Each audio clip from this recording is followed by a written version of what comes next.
part of their lives. And I said, well, it must have been a lot to afford. And he goes, well, of course we couldn't afford it. We can't afford it, but we're here. Yeah. And there's so many people that is the case for. They just want to remember this. And if you're in this stadium just now, and if you're Paraguayan and indeed French, I suspect you will not forget this, whatever happens. We are in a shady position high above the halfway line. It must be absolutely boiling down there. Plenty of water bottles on the desk here. Hydration breaks today, absolutely essential. We'll let that slide today.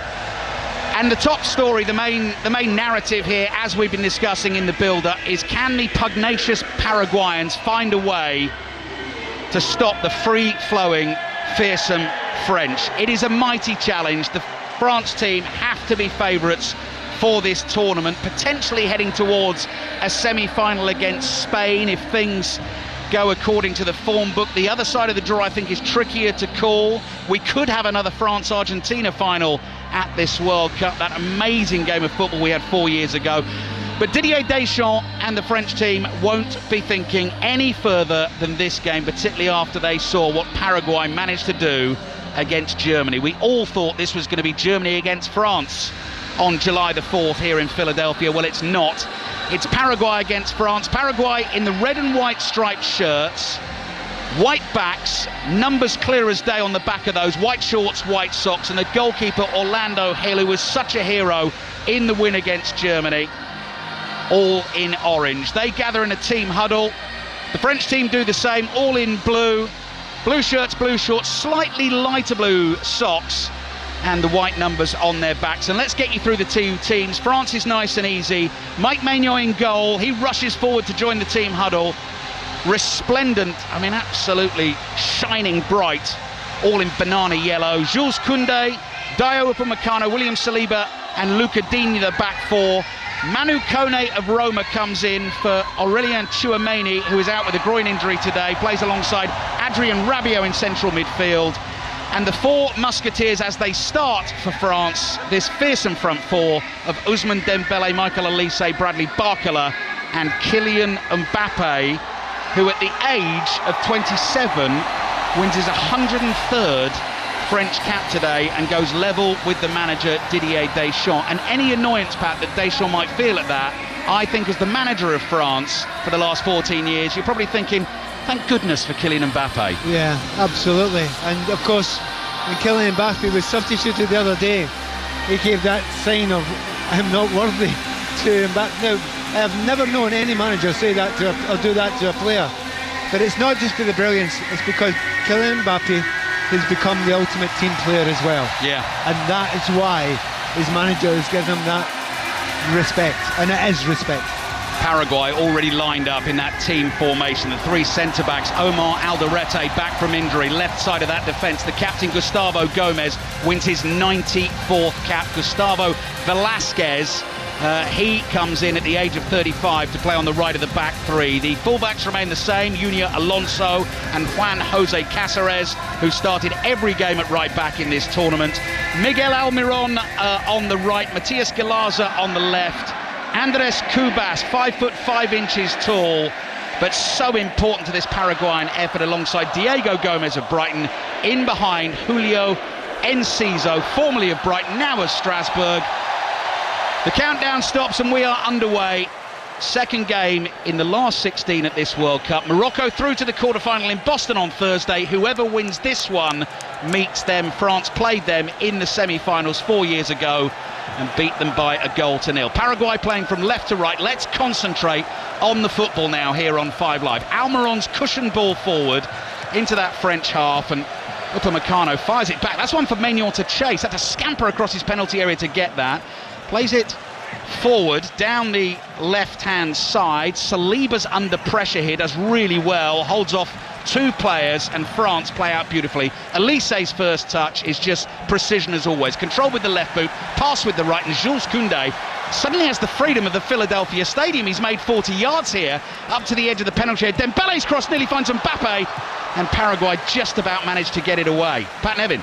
Well, quite stunning start to the game. The French started it in the old rugby style, putting it down into the corner, trying as much as they could to push Paraguay back. They had nothing to do with that. They went forward, ended up almost being caught out with too many players forward. I'm really surprised at how open the Paraguayans have started. Blazingly hot late afternoon here in Philadelphia.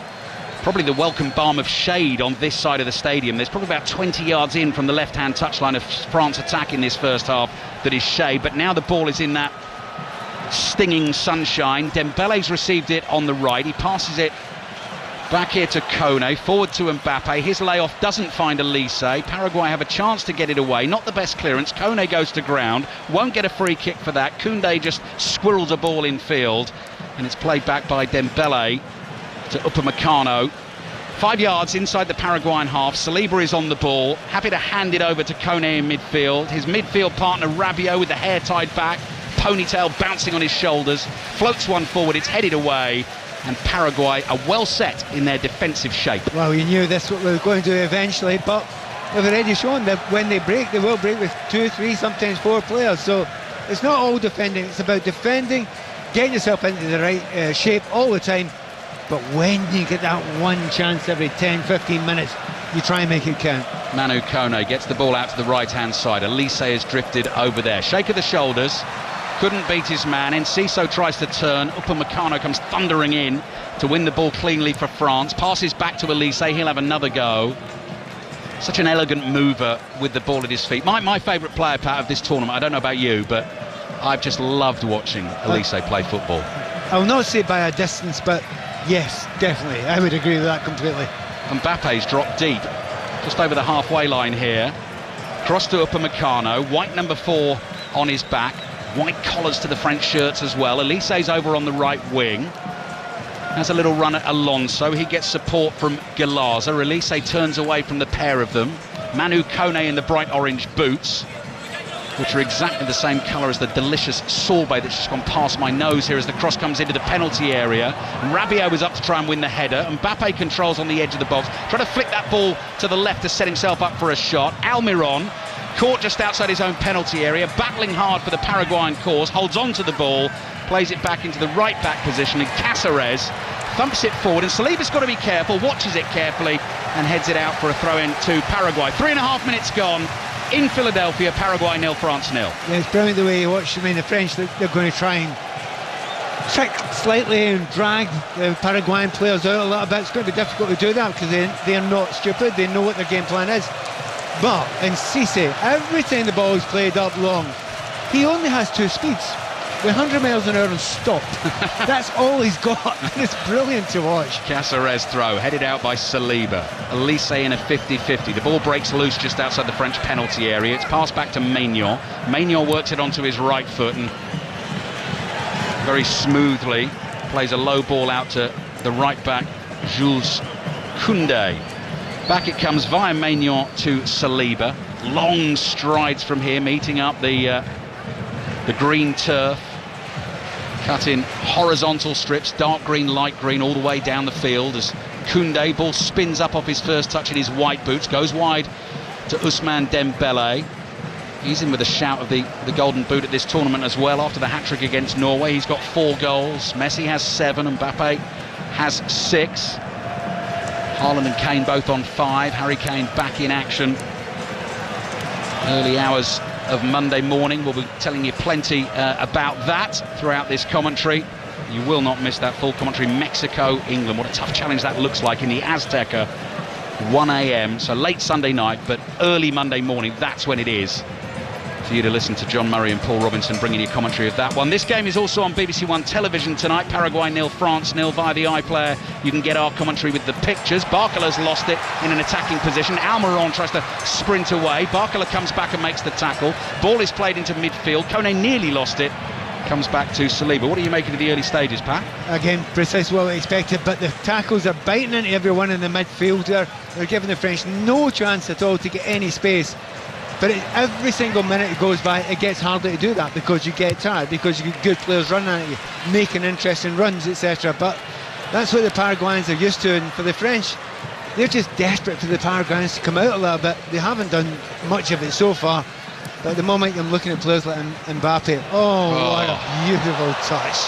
Trick, nutmeg, away he goes. You heard the oohs and ahs inside the stadium. Dean tries to find him with the return ball. Didn't reach Mbappe. Sliding block by Almiron. and France get the first corner of the game. There were just gasps around us there, Pat. Do you think he meant it? I think he absolutely did mean it. Just that genius moment of dropping off. There's no point in standing on 3 centre-backs. You're not going to run anywhere. Corner comes in from that left-hand side, and Mbappe wasn't even watching there. He was jogging back into the penalty area and getting himself set for the set piece. And Koundé's made a mess of that. But the ball apparently had gone over the touchline. Looked like he was trying to keep it in. He put his foot on it, fell over, and the assistant referee said it had already gone over the line. France have taken their throw. Space for Kone, central position, 25 yards out, plays the ball across to Luca Dean. France, the 2 times world champions, beating Paraguay back in 1998 with the golden goal when they first won the World Cup. On the turn here is Koundé. Kone is down hurt, writhing around in agony on the edge of the box. Elise is going to keep playing for a second. Clever again, stopped the ball with his left foot, dances into a pass with the right foot, and yeah, Kone's got up again. It's the amount of times referees have ignored players in this tournament is incredible. And you know, it's a brave thing to do if you're a referee, because if it's a head injury, he was suggesting that he was nudged in the neck. The referees are just blanking him. Digne's ball down the left-hand side. That's for Barcola. Chops back onto his right foot. Defender is an immovable force. Slightly slice clearance there from Velasquez with his right foot, so that goes out of play for an attacking throw to France, level with the edge of the Paraguayan penalty area. So far so good for Paraguay. 8 minutes in, Paraguay 0, France 0. Ball across to Koundé, and again that is just 5 red and white shirts. A couple of yards in front of them, 4 more, and then Enciso doing a bit of chasing a bit further up the field. Rabiot inside left channel, passes back into midfield. Saliba. Kone leaves it for Koundé, looking for the 1-2 here with Dembele. Dembele gets it back, 30 yards out, on the right, low left-footed pass to Upamecano. Digne just goes creeping into a bit of space wide on the left. If Saliba wants to go there, Digne makes the run in behind. Saliba tries to force that through. Cáceres sticks out a left leg and intercepts the ball. The pass comes out to Almiron in the right back position. Ball's on his left foot, and he's going to pass across his own half in the air. Chested down by Kone, and Saliba collects for France, 0-0. I have a suspicion that the pass completion is going to be quite limited for the Paraguayans. They just cannot keep the ball for any more than 2 or 3 passes because they have nothing up front to go to. Interesting technical thing happening just now, and of course it is Mbappe that's doing it. He's got 3 men on him, and he's just dropping time and again. The centre-backs aren't going with him, but he's been picked up with the centre midfield players. He will find a gap between them. I think Tim Vickery mentioned it, and that's exactly what he's trying to do just now. Done it right now as you're speaking, Pat. Drops a little bit deeper, gets involved in the play, jogging into the penalty area now. Koundé has the ball on the right, tricks from Dembele. Koundé on the overlapping run. Dembele holds on to it, beats Galaza, gets that cross in. Headed up in the air by Velasquez. It's dropping down on the edge of the 6-yard box. Velasquez feels he's fouled. Rabiot's barged into. He's down as well. Referee's not having any of that. And the ball is cleared for a French throw on the left. I think the Paraguayans are the only team I know when they clear a ball, they don't bother if it goes upfield. If it just goes straight out, you know, to the way they're facing, they just don't care. Get rid. Rabiot moving onto the ball inside the penalty area, plays it back out to the left, and Mbappe wide on the left, tries a trick, doesn't get it right. He is human. Ball comes off his back heel. He was just trying to flick it round the player in front of him. The old elastico there. Didn't quite get it right, and it rolls behind him for a throw into Paraguay. And quite rightly, they will take their time over that. 10 minutes in, Paraguay 0, France 0. Winners play Morocco in Boston on Thursday. Enciso chests the ball down. Lot to do here. Crosses the halfway line. Will take on Saliba and Rabiot. Saliba is strong, puts a foot on the ball, keeps it in play, and the assistant referee says to Enciso, doing the referee's job there, up you get. Great physicality about the game. They're not allowing anything that's just a sort of nudge or a push or strength. Just let it go on, play, be strong. And I think actually it favours the Paraguayans. Ball play back to the edge of the area. Dembele dummies a shot with the left foot, was trying to tee himself up on the right.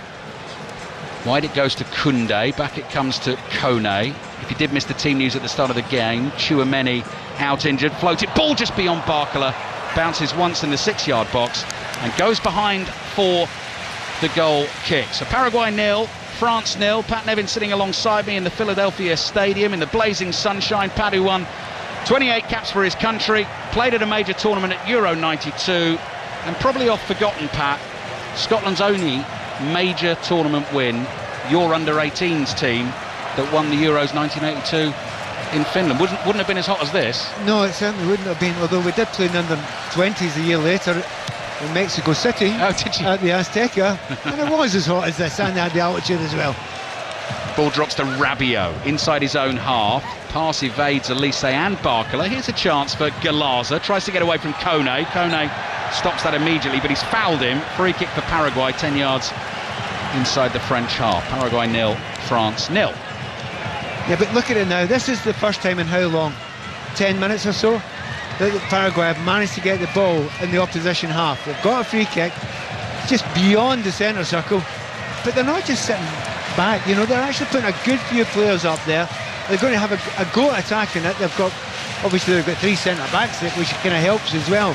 So when they get these opportunities, that's how they scored the goal against Germany, wasn't it? You know, they put the ball in there, they hassled, they chased, they won the second ball and eventually got the header. Almiron is getting ready to take the free kick, potentially with the left foot. It is dangerous though, isn't it? The break. Not Almiron who strikes it. Forward it goes to the edge of the penalty area. That was Diego Gomez's delivery. He's back from suspension, missed the Germany game, having picked up 2 yellow cards in the group stages. Decibel levels rising inside the stadium. Elise is clattered off the ball there. Quite a dramatic fall. He's going to be okay, pick himself up. And that was a little bit of afters on the challenge. If you come down here, Sunshine, you might get a little bit more of that. I don't think that's going to bother Elise too much. Here's Digne. Digne to Saliba. Manu Kone in central midfield. Forward to Dembele, quickly on to Koundé. Space out on the right for Elise, who gets a run at Alonso.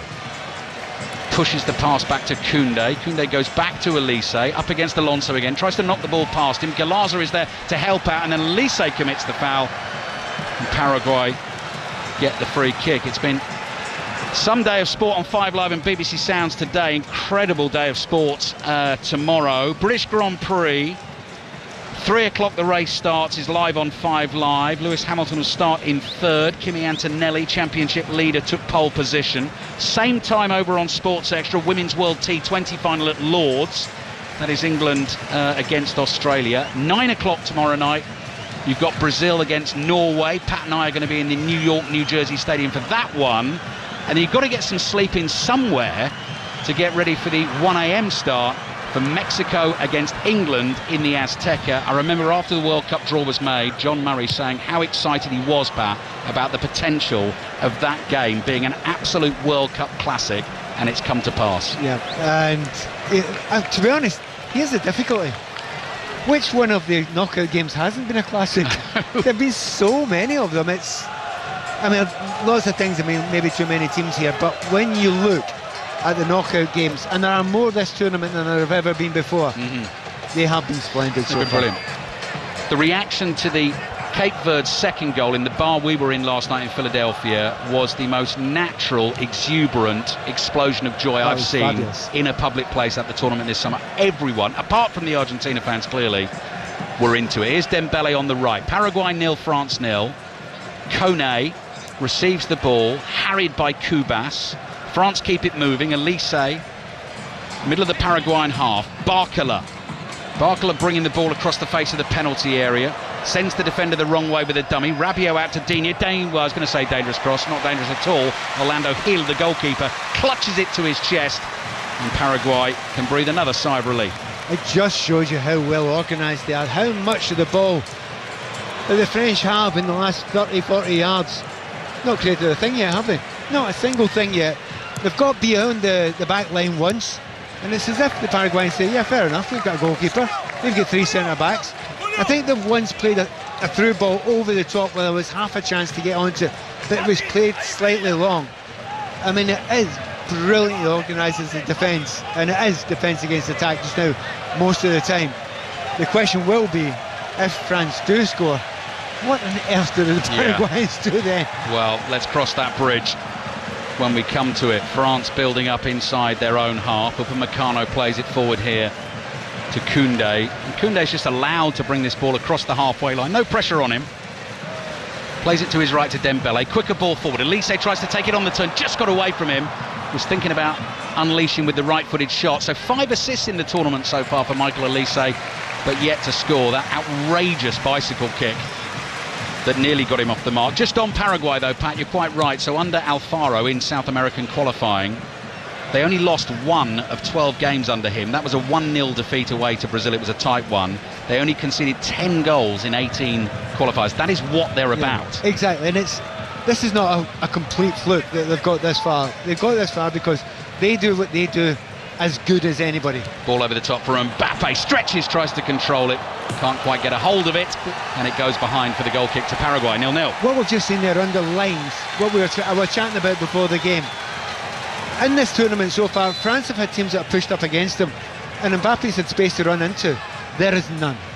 And each time they've tried to do it here, it's just been a little bit too long, a little bit more, too much power on it, maybe running offside, because it has to be so precise, that through ball. It has to be, from Elise, it's going to have to be microns correct. And there's no gap for a little bit too long that a guy can make up space in it. So, you know, I'm looking forward to see if they can find it. If anyone can, the French can. Dembele's ball has found Elise. Again, 2 red and white striped shirted players. That was difficult to say. In front of him, they make the block. One of them does, and it goes behind for the corner. Elise's taking it quickly. Dembele receives it. Low cut back to the edge of the box. Brilliantly read there by Kubas. He's not difficult to spot, is he?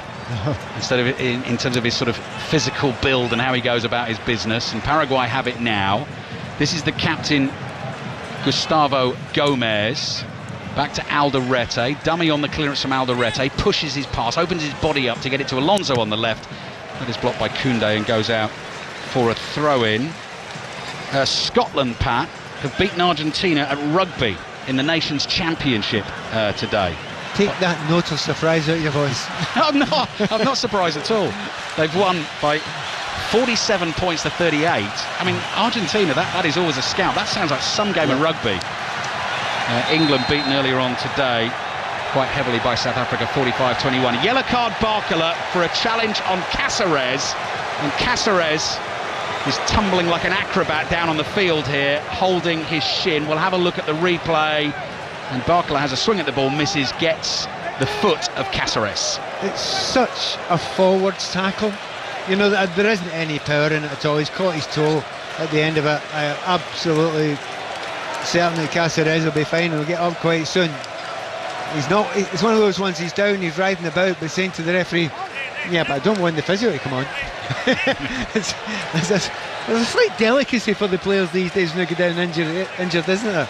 They want to waste a bit of time. They want to kill as much time as possible, but they don't want that physio on. It's the last thing they want, because they have to go down 10 men. It's a balancing act. We were out in the heat late in the afternoon yesterday. We walked a lot actually yesterday, Pat. I think we did about 5 miles of walking.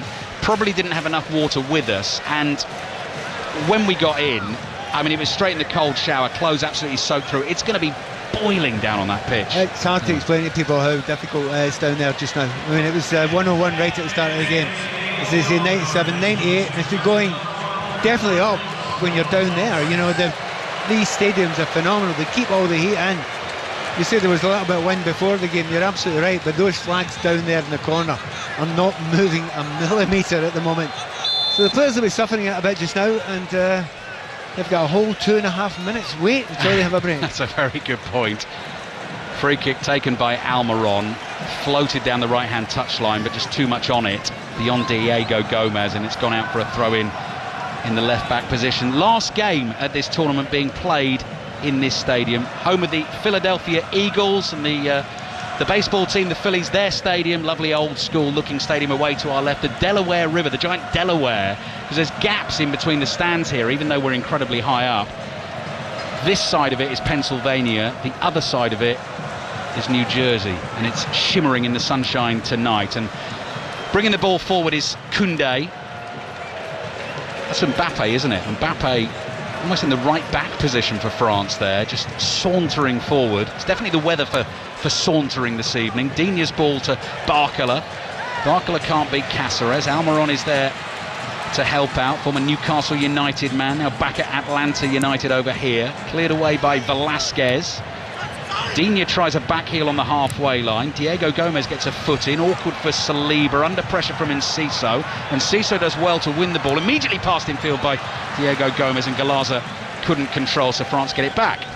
Just talking about the defenders there, and Cáceres, he is making Barclay's life an absolute misery. He's done it about 3 times, no yellow. Barclay, 1 tackle, yellow. Ball to Kone, edge of the area, left-footed shot. Oh, crikey, he'll watch that fly by the right-hand post. Must have taken a deflection. It's gone behind for a corner. You can always tell it's taking a deflection by a goalkeeper's reaction, because utterly rooted. And you could see, you could feel the hope there. He was hoping it was going to go by. He was getting nowhere near that, and it's gone in the end about a foot, 2 feet past. Stadium held its breath for a second. Dembele's corner into the near post was actually possibly creeping in there. Important header away from Diego Gomez. Back it comes to Luca Digne. Digne puts pace on that pass into Dembele. Dembele's first time ball goes spinning up in the air, and Manu Kone is able to chest it down and pass it across to the right back, Koundé. Koundé to Saliba, back to Kone. Paraguay sitting in deep. Paraguay 0, France 0. Extra defender brought into the team for this challenge here today. Rabiot's cross from the right in towards the far post. Velasquez leaps, heads it away, and Cáceres goes chasing across the dead ball line. Can't get there in time. That'll be another corner to France. And he's enjoyed hitting that into the second tier of the stand as well. What slightly surprised me about the French, you know, it's early in the game, not that many players are taking defenders on, asking them questions, you know, especially in the box. Say, no, try and tackle me. Dembele's corner deeper to the far post, and Mbappe stretches. Can't get a foot on that. The angle was always incredibly tight. He was trying to get it back across goal, and the referee blows his whistle. And tonight, this evening here in Philadelphia, definitely a night you want to take some fluids on board. While they do it, I'm going to try and do it as well. I've already gone through 1 bottle of water in the first 20 minutes. There's another one in my backpack. I'm attempting to keep it cool. There's absolutely no chance of doing that in here. So you're going to have to say something intelligent and insightful for about 30 seconds or so, if you've got that. 30 seconds, that's a lot for me to be that. No. To be honest, it's an interesting game, because you knew exactly how it was going to go just now. It was going to go, the French are going to have all of the ball. They have had all of the ball. You knew the Paraguayans are going to defend. They're going to defend deep, and they're going to work hard. Tick, that one's there as well. The only slight surprise is the thing I was saying just near the end there.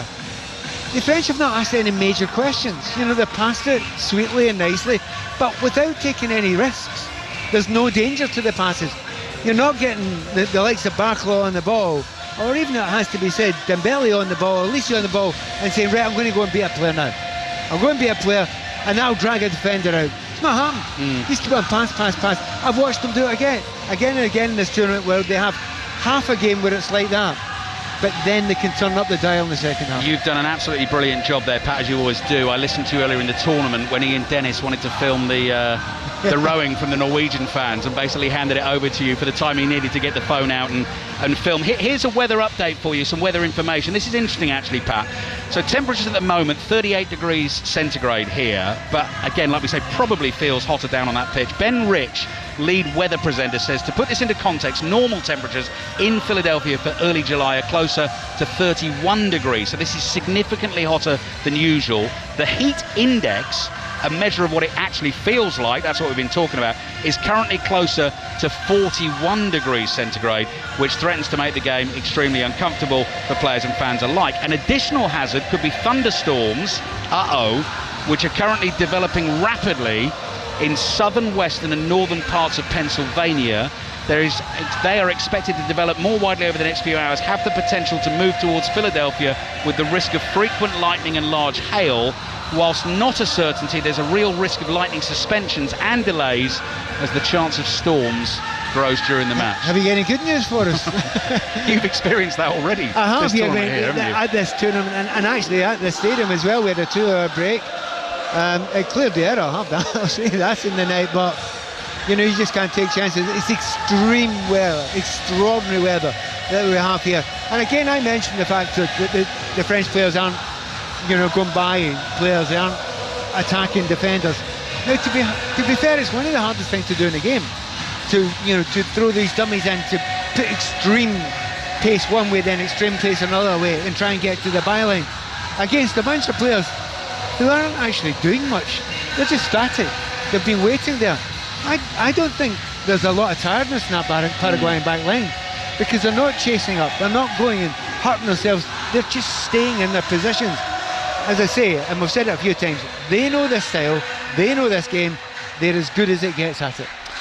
France haven't sparkled just yet. 3 or more goals in all 4 games so far at the tournament, none so far today. There are only 2 teams in World Cup history who've scored 3 or more goals in 5 games during a single edition of a World Cup. West Germany did it in 1954, and that brilliant Brazilian team that Pat was talking about before this game, they did it in 1970. And those kind of comparisons can be drawn. This tournament still has a long way to go, but this is a different challenge for France, and we're back underway, and they're throwing into the French penalty area. Nearly a misunderstanding between Upamecano and Maignan took charge there, came out and grabbed it. Well, always intrigued now after these hydration breaks if there's any differences. That it's not usually tactical, it's usually pace-wise that comes from any teams. And I'm just looking at the French, they already look quicker, they already look as if the manager said, no, got to move this a bit. Now this guy can run, Miguel Almiron. Head down, ball at his feet, charging into French territory, support in the middle from Enciso. Saliba's come across to try and shut it down. Almiron gets the cross in across the face of the penalty area. Koundé stoops and heads it away. But Paraguay continue to attack. Bringing it forward is Alonso. The fans scream shoot, he does that. It's blocked, and then Gomez tries something very ambitious on the volley from 20 yards and slices it well wide of goal. And Mike Maignan screams at his defenders. Yeah, I mean, slightly understandably, but that is what Paraguay are doing. The thing that shouldn't surprise, but oddly does surprise, when they do break forward, they actually are really smart on the ball, they're really sharp on the ball, they make very, very, very good decisions in forward areas. Barcola getting away down the left, heads the ball in front of him and just put too much on it. Caceres was concerned there, Mbappe was waiting in the middle, and Barcola couldn't quite make it happen. When you watch Barcola, I mean, yes, he's got skills as well, but he is frighteningly quick, one of the quickest players I've seen just about ever. He's not had one chance to run, has he? Not had one chance to run at a defender. He's been marked so well, and obviously he's on a yellow card, so he can't take any chances just now. But that back 5, you've got a man marking you, and if you do get past him, the right centre back understands, knows, and standing there right in your face. It's not a thing of beauty, but it's a good way to organise a team. Yeah, certainly to be admired. 0-0. Here come France again. Elise inside the penalty area. Dembele to his right. Dembele, couple of touches. Cross comes in. Heel stretches, doesn't get to it. The ball runs across the face of goal. Down the dead ball line it goes. Cleared away by Caceres. Can't find a teammate. Wasn't really trying to. Was just looking to clear it. Forward it comes again. Barcola on the turn. Can he use the speed here? Chased by Almiron. Holds Almiron off. But then Almiron has a teammate coming in. Cubas, who makes the tackle. Almiron's down, and that's actually going to be a free kick to Paraguay. Paraguay 0, France 0. Paraguay currently ranked 40th in the world. France, the number 1 team in the world, trying to reach a 3rd successive World Cup final. And there are only 2 teams in the history of the tournament that have ever done that. West Germany, 82, 86, 90, and Brazil, 94, 98, 02. Almiron's okay. Paraguay will get the free kick, and Orlando Hill, the goalkeeper, will take his time. Just a moment there when there was a little 50-50 in the middle of the park, and many times you see players not really committing to it, really going to it, and it was little Cubas who was in for it, and you're thinking, well, he's not backing out. Not a chance. And it was actually noticeable in the last game against the Germans. The Germans actually started to jump out of those little 50-50s, really? Because they knew that they were getting no quarter whatsoever, and it was going to be full 100% tackle every time. Without being, fearful, they just thought, look, we will not take a chance here because every tackle here will be at 100%. Koundé for France. Paraguay 0, France 0. Morocco already through to the quarter-final in Boston on Thursday. The winner of this game will play Morocco in that game. Elise on the right. Ball between his feet, could go either way, takes it to the right, comes back to the left, gives it to Dembele. That's a good ball, and Mbappe's missed the header. Pressure from behind him, Mbappe jumped. You were certain that was going to at least be on target, didn't really make contact. Yeah, I think he might have got that little nudge. I think that could go down. Brilliant defending. His movement was fantastic. There's just a nudge. That's defending that of the top standard because he's got a header. It's maybe slightly behind him, but Mbappe can get to that. He's just about to twist his neck. And a tiny little nudge, shoulder to shoulder, not enough to give away a penalty, and it puts him off balance there. Saliba had a hack at the ball there, high foot, and Ciso actually got his head to it, dribbles down the right, he's tackled, and Paraguay get themselves up the field. Whatever the word is for canny, then that is exactly what that was. The defending at the back just to put Mbappe off the lead. The cross was a peach. Yeah, there's been a couple in the second half now. They've got down the right hand side once, deflected one that came across the box, no one could get in the end of, and again from the right hand side their ball comes and Mbappe can't get in the end of it. We didn't actually see a lot of that in the first quarter of the game, so certainly Deschamps said to him, look, you need to up it a little bit, you need to add a little bit of chaos to the game, because that's what the French are great at, adding chaos. There just wasn't enough in that first quarter.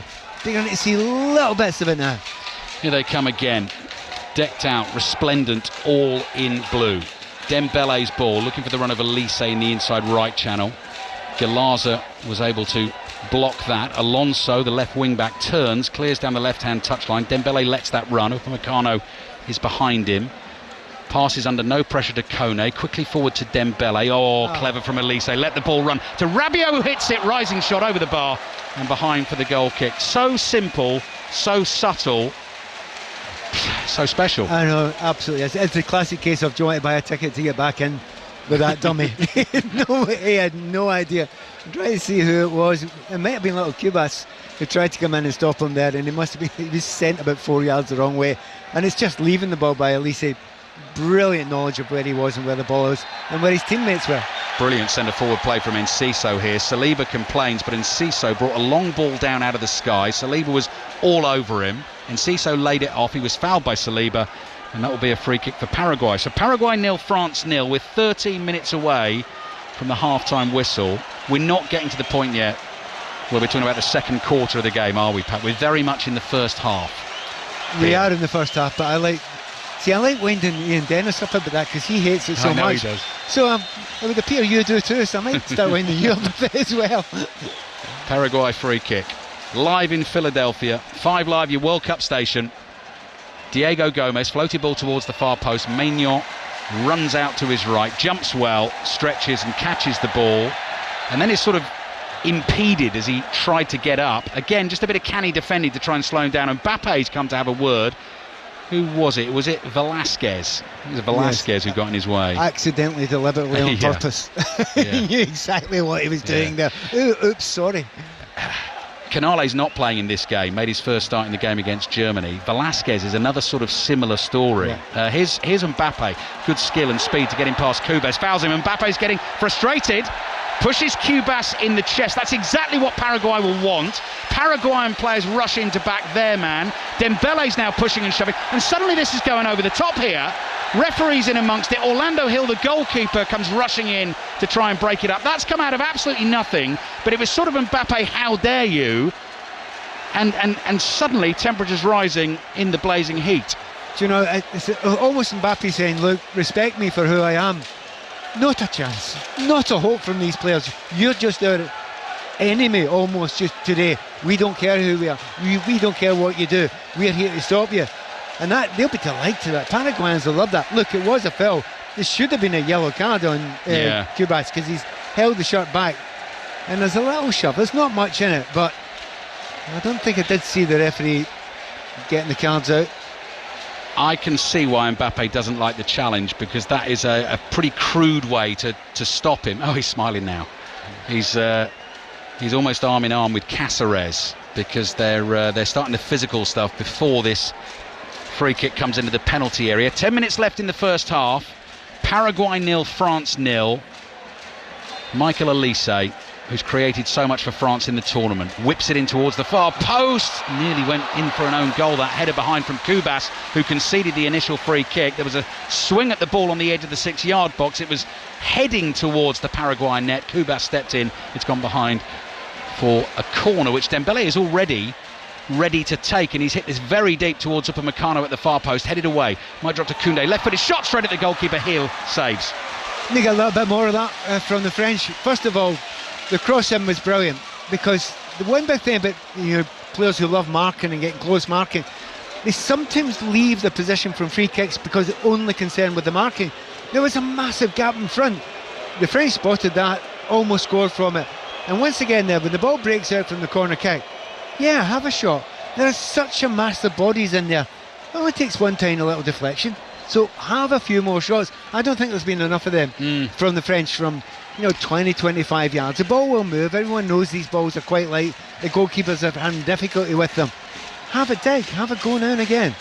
Talking goalkeepers the other night off air, Pat, I know Orlando Hill has impressed you.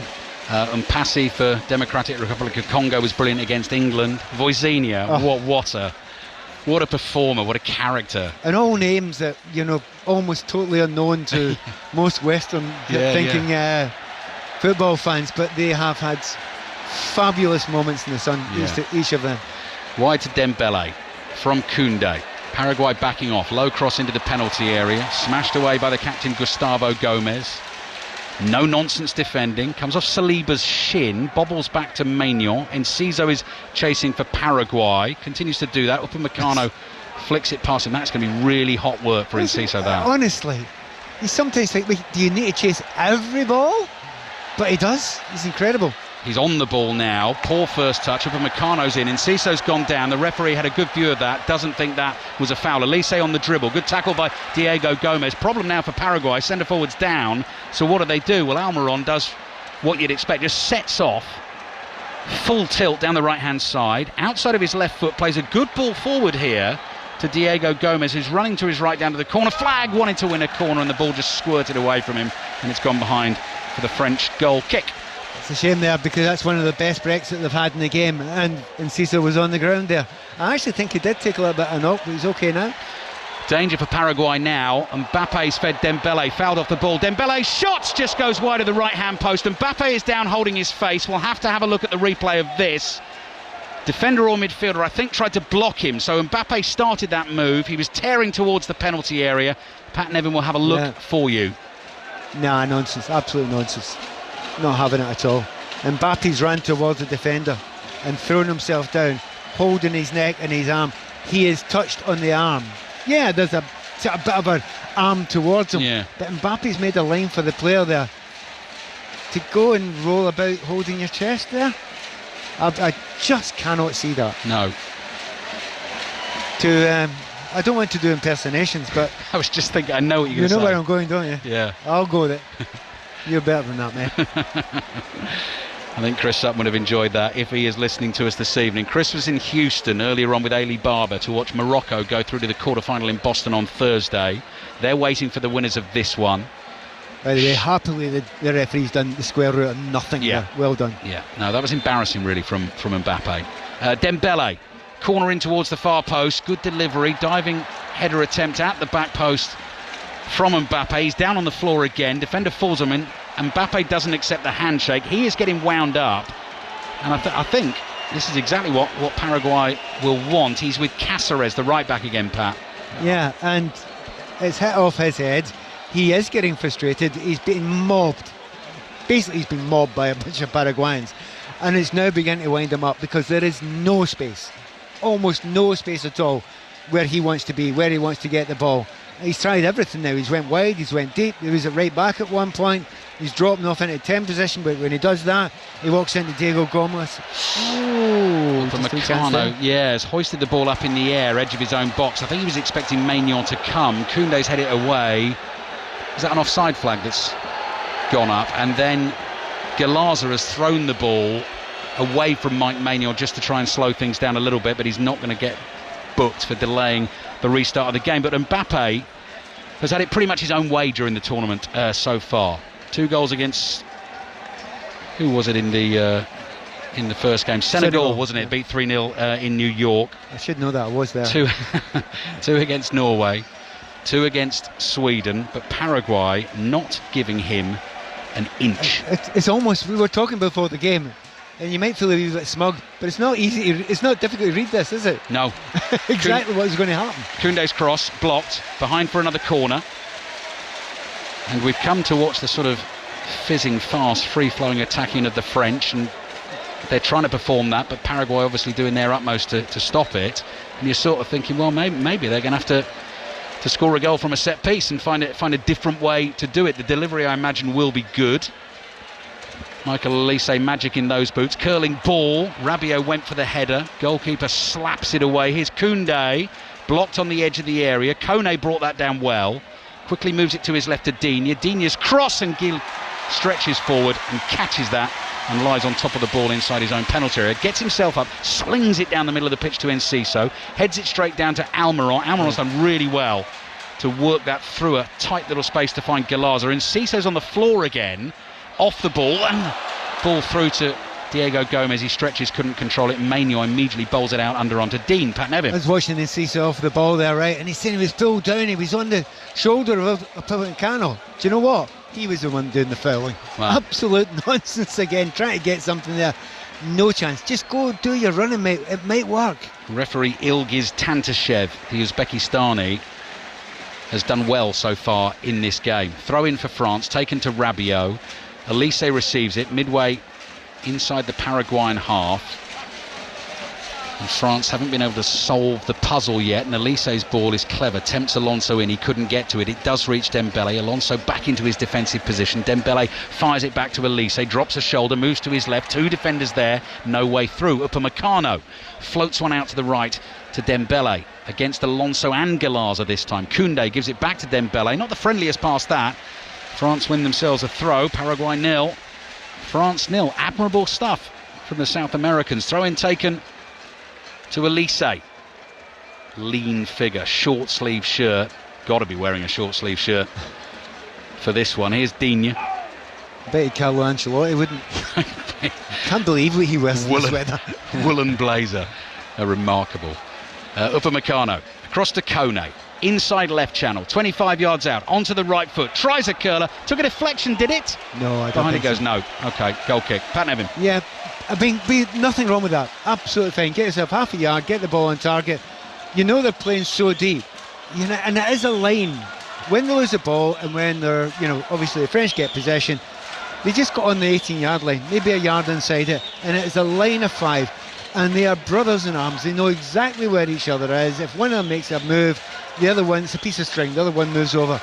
It really isn't complicated. It's almost defending, you know, part 1, chapter 1, sentence 1, page 1, everything. But if you do it right and you work together as a group, it's incredibly hard to get past. And we cannot ignore, like, the French haven't done it yet. They haven't done anything special. They haven't created the chaos. They haven't added the things you want to add. But we ignore or we forget these conditions. They are horrible to play in these. Barcola has the ball at his feet on the left, right-footed pass into the edge of the area. Elise cushions a layoff to Kone, whips it out to the right to Dembele. Koundé behind him. Again, 2 Paraguayan defenders in his way. Galaza is strong, takes it off Dembele, sprints away with the ball, stops in his tracks, plays it back to Alonso. They've really teamed up well over there in that left-back position. That's beyond Kubas. Oh, Kubas came in hard and won the tackle. Wanted that more than Kone. Keeps going, tries to feed Enciso in behind Upamecano. Good, strong defending from the Frenchman. Wins the ball, and suddenly France might be able to come on a little bit of a counter. You know that 50-50 I was telling you about with the Germans? That's it. That is absolutely it in microcosm. They know that every single Paraguayan will go into every single tackle fully committed. And if you do that and the opposition don't, you've got the ball. Even if you're 5'5", which he is. Yeah. Mbappe had it wide on the left. I thought he was going to go for one of those famous bursts of speed there with the ball at his feet, but he stopped and he's walking at the moment. The ball's played up to Barcola. It's laid off to Rabiot. He's going to hit one. Triple deflection, takes all the pace off the ball and actually sends it towards the goalkeeper Hill, who was able to pat it down and walk towards it. So 3 minutes of added time. Well spotted, Pat, from our lofty eyrie in the Philadelphia Stadium. Very taken, I have to say, with the city of Philadelphia. Been here less than 24 hours, but it's got some real, obviously, history about it, but character as well. It's been fantastic.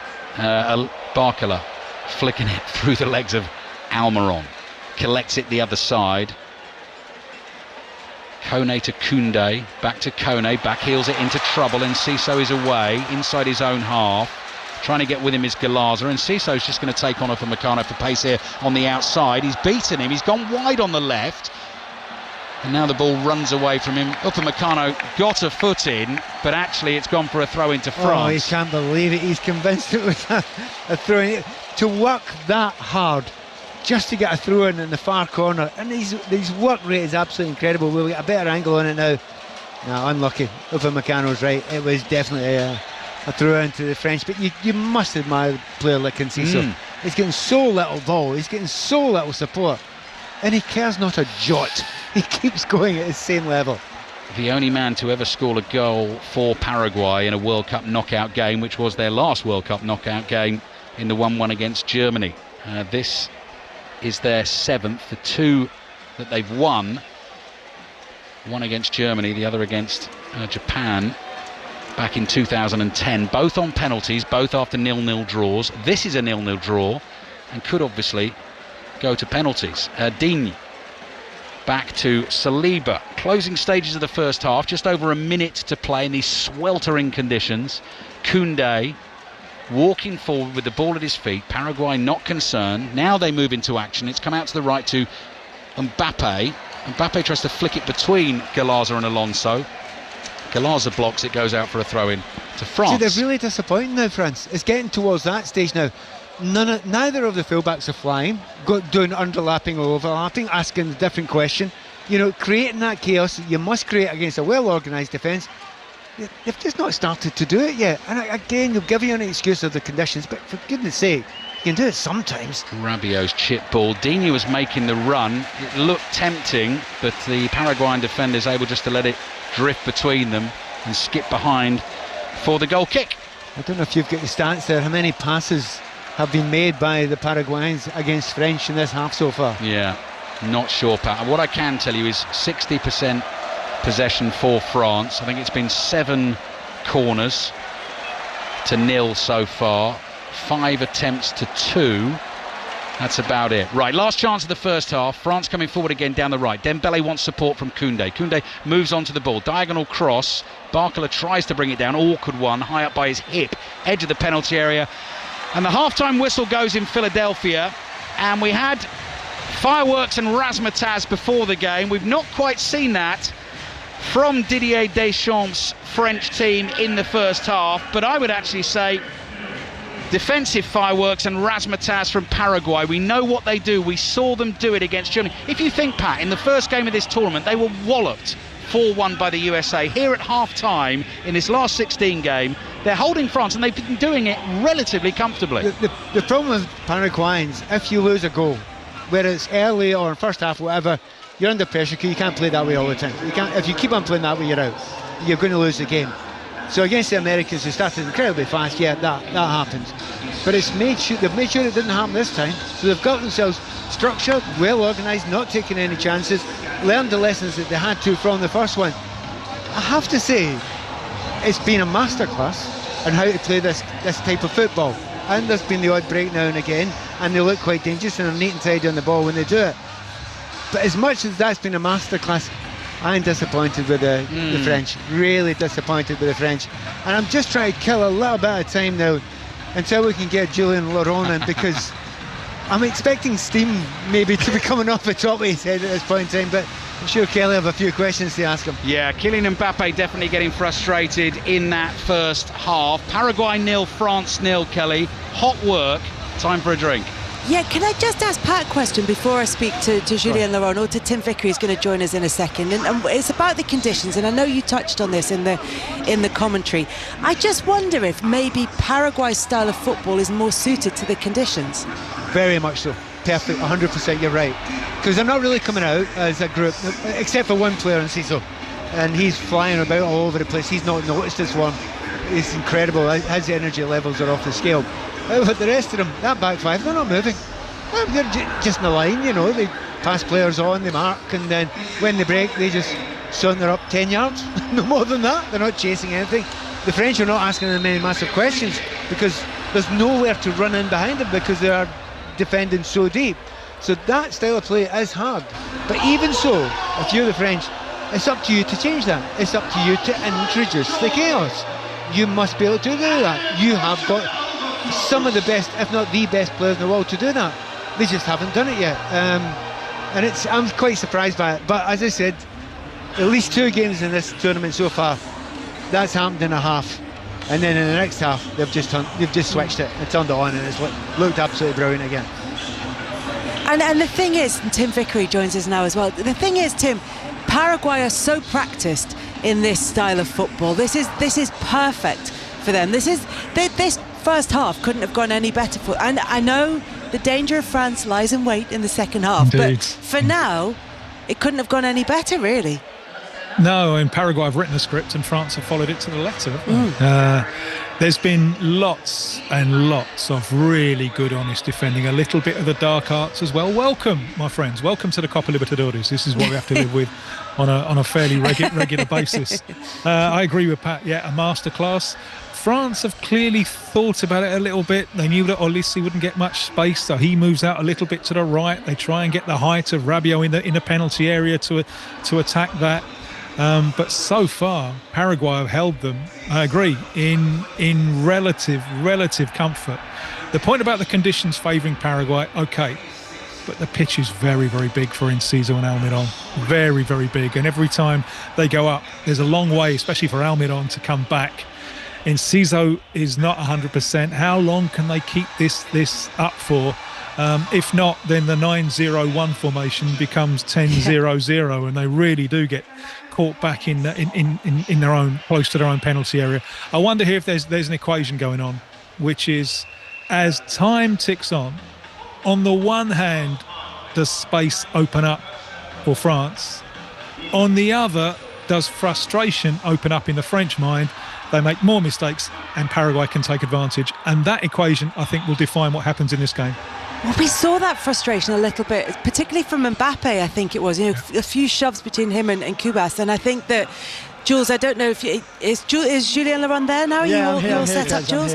Yeah, I mean, obviously, I don't want to sound like a stroppy parent here, but obviously the heat can play its part in that as well, which is, tempers fraying and players just getting a little bit overly frustrated.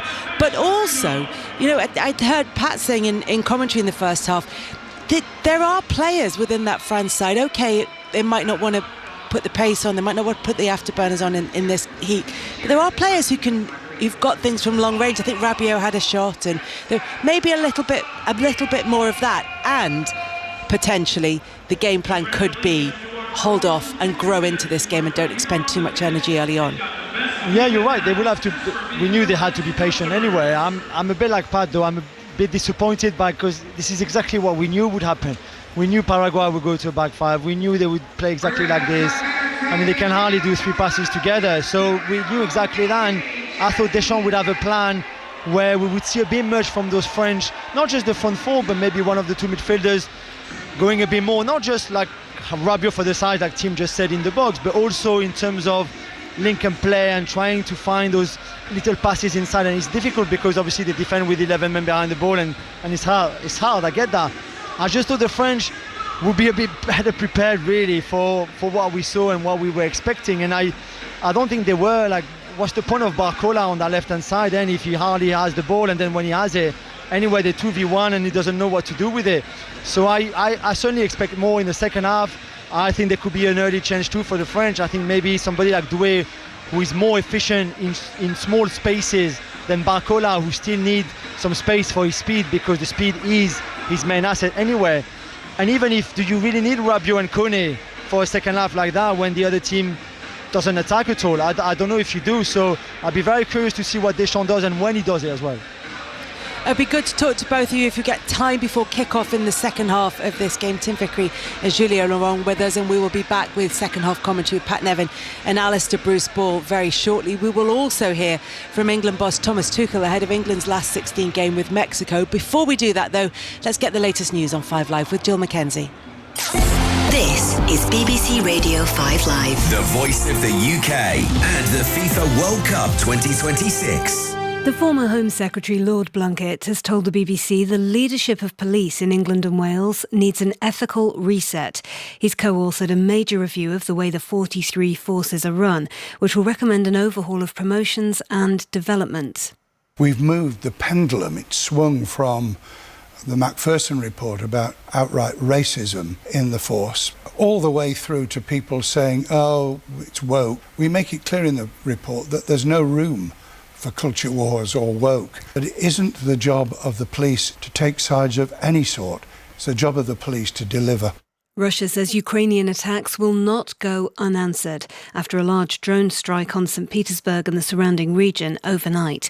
An oil terminal and naval base were hit. The Kremlin says President Putin and President Trump spoke on the phone for almost 90 minutes today, talking about the conflict ahead of a NATO summit in Ankara.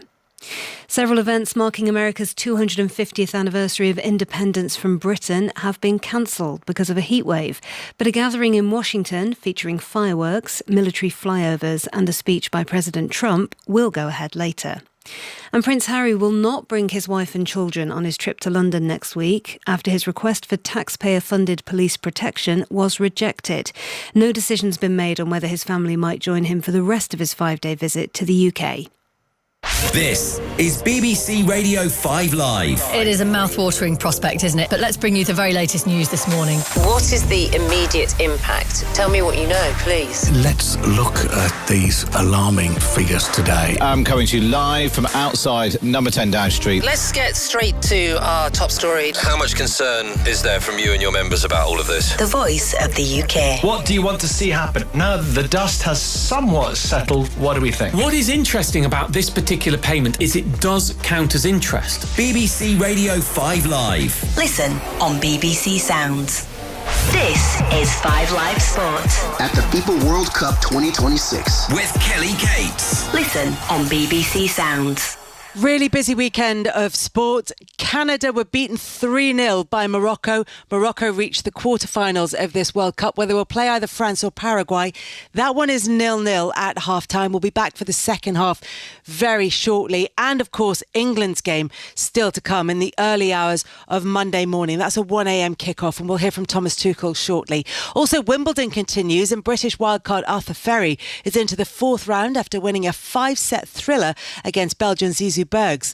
Defending champion Iga Swiatek is out after she lost in straight sets to Alexandra Ayala, and Serena Williams has withdrawn from her planned doubles appearance with her sister Venus because of a knee injury. Formula One Championship leader Kimi Antonelli will be on pole for the British Grand Prix tomorrow. Full commentary of the British Grand Prix is on 5 Live tomorrow from 3 o'clock. In rugby union, England were thrashed by South Africa in Johannesburg. The Springboks scored 3 tries in the first 11 minutes and then went on to win 45-21. In the other Nations Championship matches today, Wales, Ireland and Scotland all came away with victories in their opening fixtures. Now, the drama, if you were listening last night, this went on for hours before ending up as being a kind of nothing story, because there was a drama over kick-off times for England against Mexico. It has been resolved, so it's as you were. Nothing to see here. They will meet at 1 a.m. UK time on Monday morning.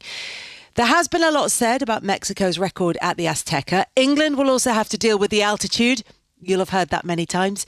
Subplots galore then going into this last 16 tie. Let's hear from England head coach Thomas Tuchel, who's been speaking to Kelly Summers. Thomas, you've had a few days now to calm down. How have you managed to look back on how England got through that? Still deserved. Still quite a ride. Took us a while to go through it. Still, I think the attitude and the response and the will to overcome obstacles was one of a kind. Still, we can do things better. We didn't get the press right in the first 20 minutes. That caused us a lot of problems.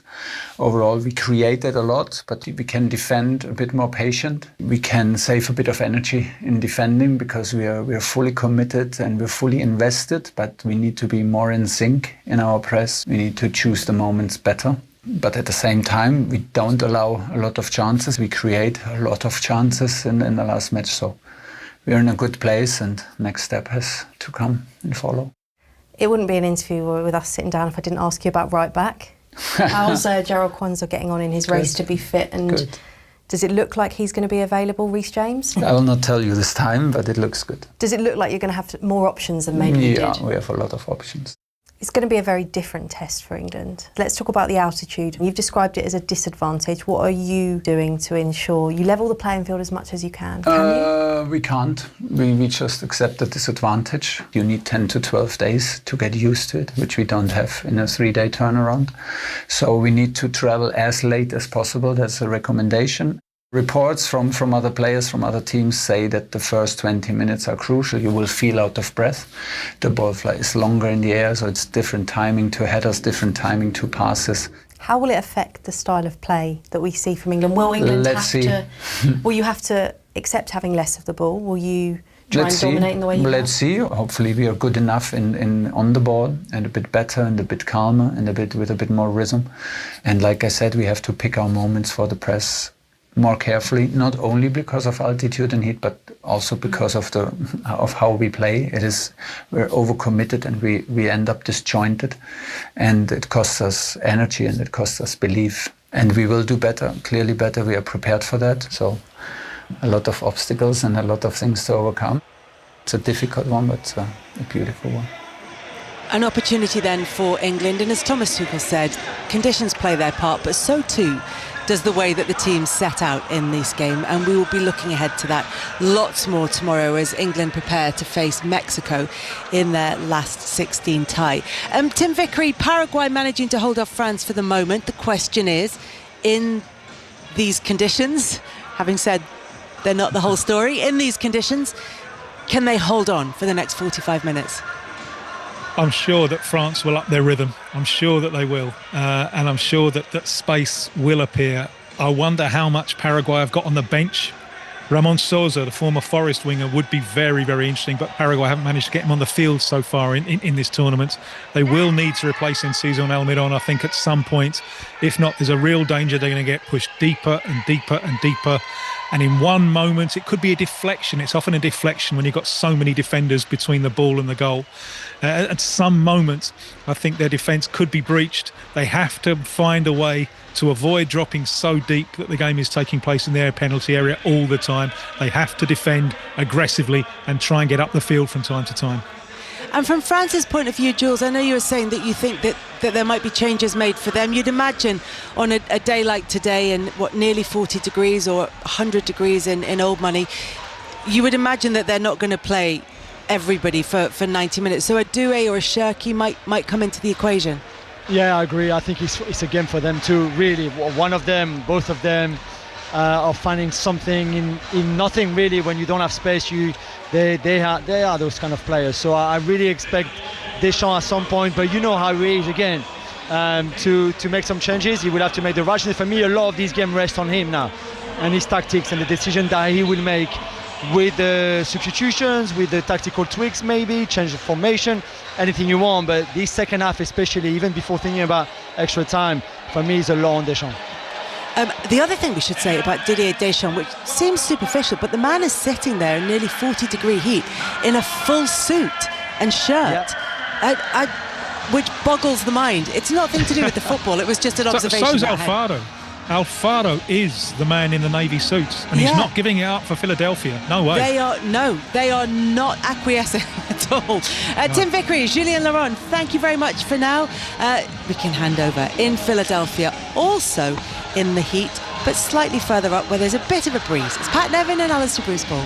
Bit of shade, bit of a breeze. I didn't bring a suit out here, Pat, but if I had, today is not the day I would have worn it. Yeah, I brought a kind of very light Havana light jacket. Oh, nice. Yeah. I was expecting to go to some sophisticated places. My BBC colleagues haven't taken me yet. Paraguay 0, France 0. Fans making their way back to their seats. I can see loads of these Uncle Sam top hats that have been bought by the Americans inside the stadium. Bit of dancing going on. You definitely want to be, if you're side onto the pitch here this evening, you definitely want to be our side, because the shade has stretched all the way down from our position all the way down to the bottom of this stand, all the way pretty much across the field. Far side of the field, you are getting absolutely roasted over there. Except you're not at the moment, because there's nobody there. Well, that's true. They've got out of the way of the sun for every second they can. And they'll come in probably about 6 or 5 seconds, I would imagine. Didier Deschamps, having won the World Cup in 2018, this is his 4th World Cup as the manager of France.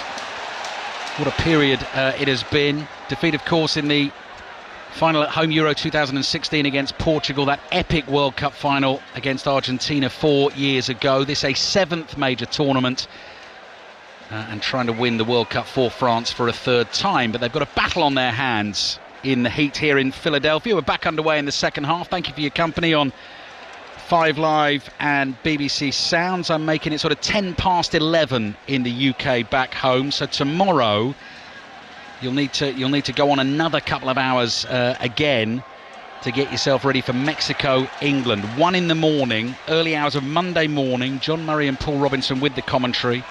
You can watch the pictures on the BBC iPlayer and get the 5 Live commentary as well. If you can't stay up, there will be a full rerun of the game on BBC 2 at 7:10 in the morning. So if you can do the thing where you turn all the devices off and don't, it's so difficult to do that, Pat. Oh, I don't find it that difficult. Do you know? No, I'm finding it okay now. Okay. Right, free kick Paraguay, early stages of the second half. France all in blue, defending the goal away to our left, way down beneath us. Another stadium where the players are like matchstick men down there.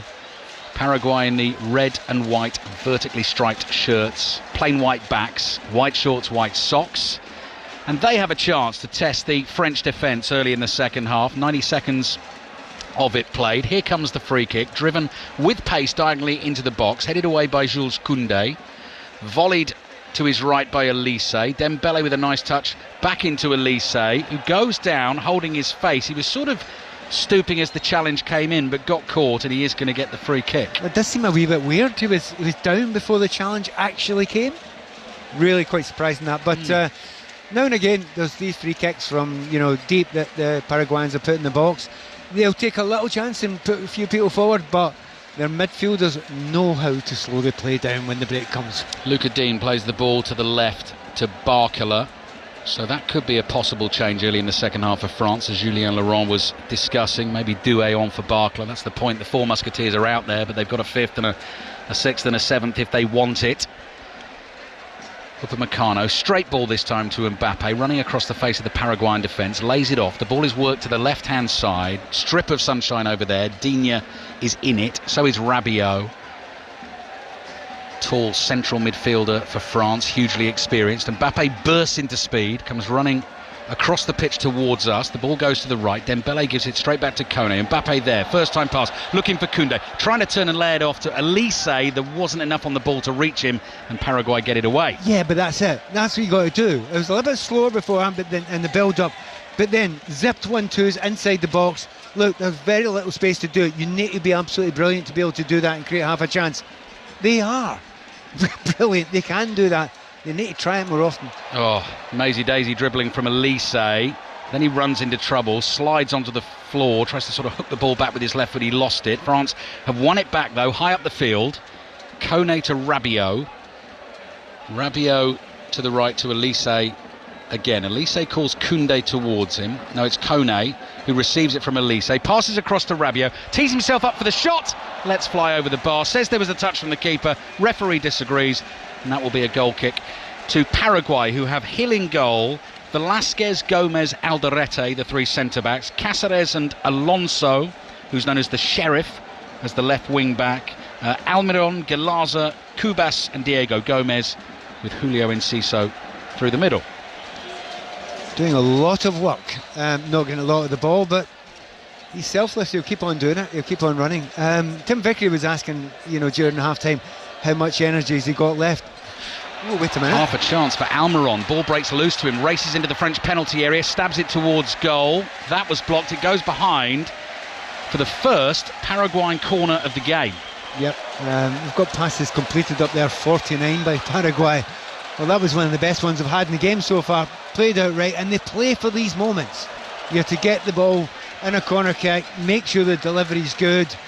They desperately want this. They want to fight every single battle, and that means the battles for corner kicks and going for headers as well. These are vital moments for Paraguay. They have only ever scored 1 goal in the knockout stages of a World Cup. That came against Germany in the last 32 here. It was scored by Julio Enciso. As Pat says, chances are going to be very few and far between.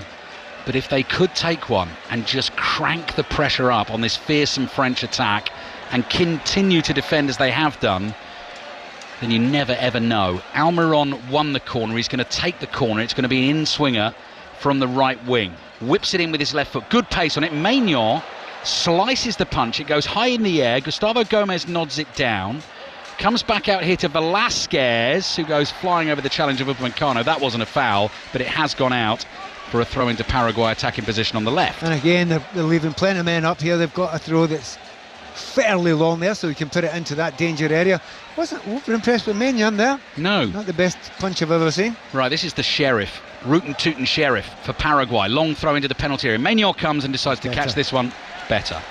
Out to the edge of his area. Oh, releases long ball over the top. That's brilliant. It's found Mbappe. Brings it down and then couldn't get the shot away. Couldn't quite control it how he wanted. Paraguay, I think there was a handball from Mbappe. The challenge came in. It's been knocked behind by Cáceres. France have a corner. And while Paraguay are discussing the decision, France have gone quickly with the corner along the dead ball line. The shot comes in. It's rifled into the side netting from Dembele and it goes behind for a goal kick. And that's it. That's the chaos you're wanting. Do something different. Maignan, brilliant catch from the cross in there. It was the throw-in in there, wasn't it? And then his pass, that was a 70-yard pass. Now that by Mbappe is quite easy to find if he's got space to run into, but his first touch was terrible. And then I think it did hit his hand. I think the Paraguayans are absolutely right there, but he didn't get it under control, and by that time he just needed to make one little mistake and the tackle came in. Interesting one, that, Pat. Had that ended up in the back of the net, I think it would have been ruled out for handball. Agreed. But it got knocked behind for a corner. That doesn't get changed. If France score from the corner, they'd almost rather the ball had ended up in the back of the net, you know. But it's not happening like that. Oddly enough, the way that they played the corner was very interesting as well. That playing it quickly. You know, they did not wait for anyone to come up. There were only 2 French players up the park there, but they still played it very quickly and almost got a shot and goal.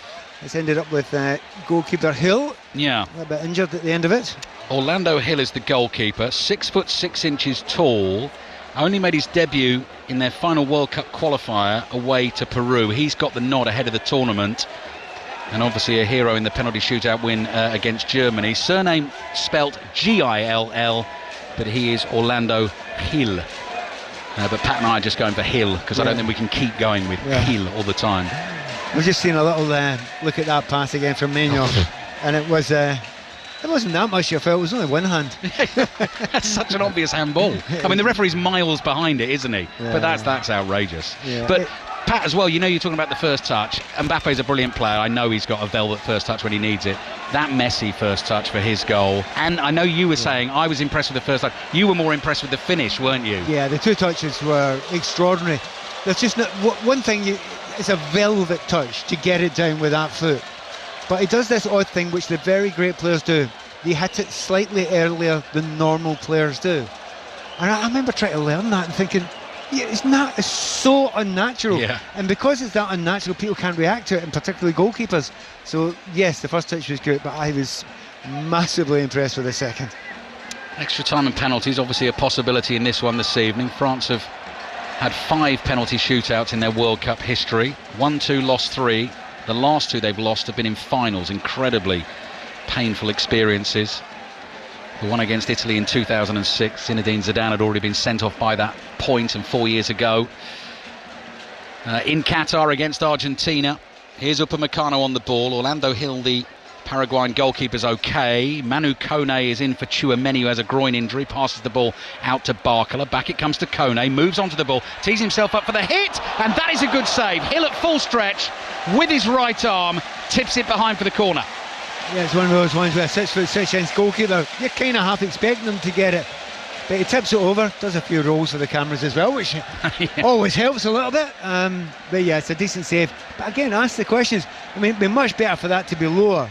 And the keeper has to deal with it and maybe has to, palm it out and you can follow it in. But it's a good strike, it's a good effort, and yes, well done goalkeeper for saving it. France wanted to go quickly with the corner, they couldn't. Elise's delivery now into the near post is low and volleyed away.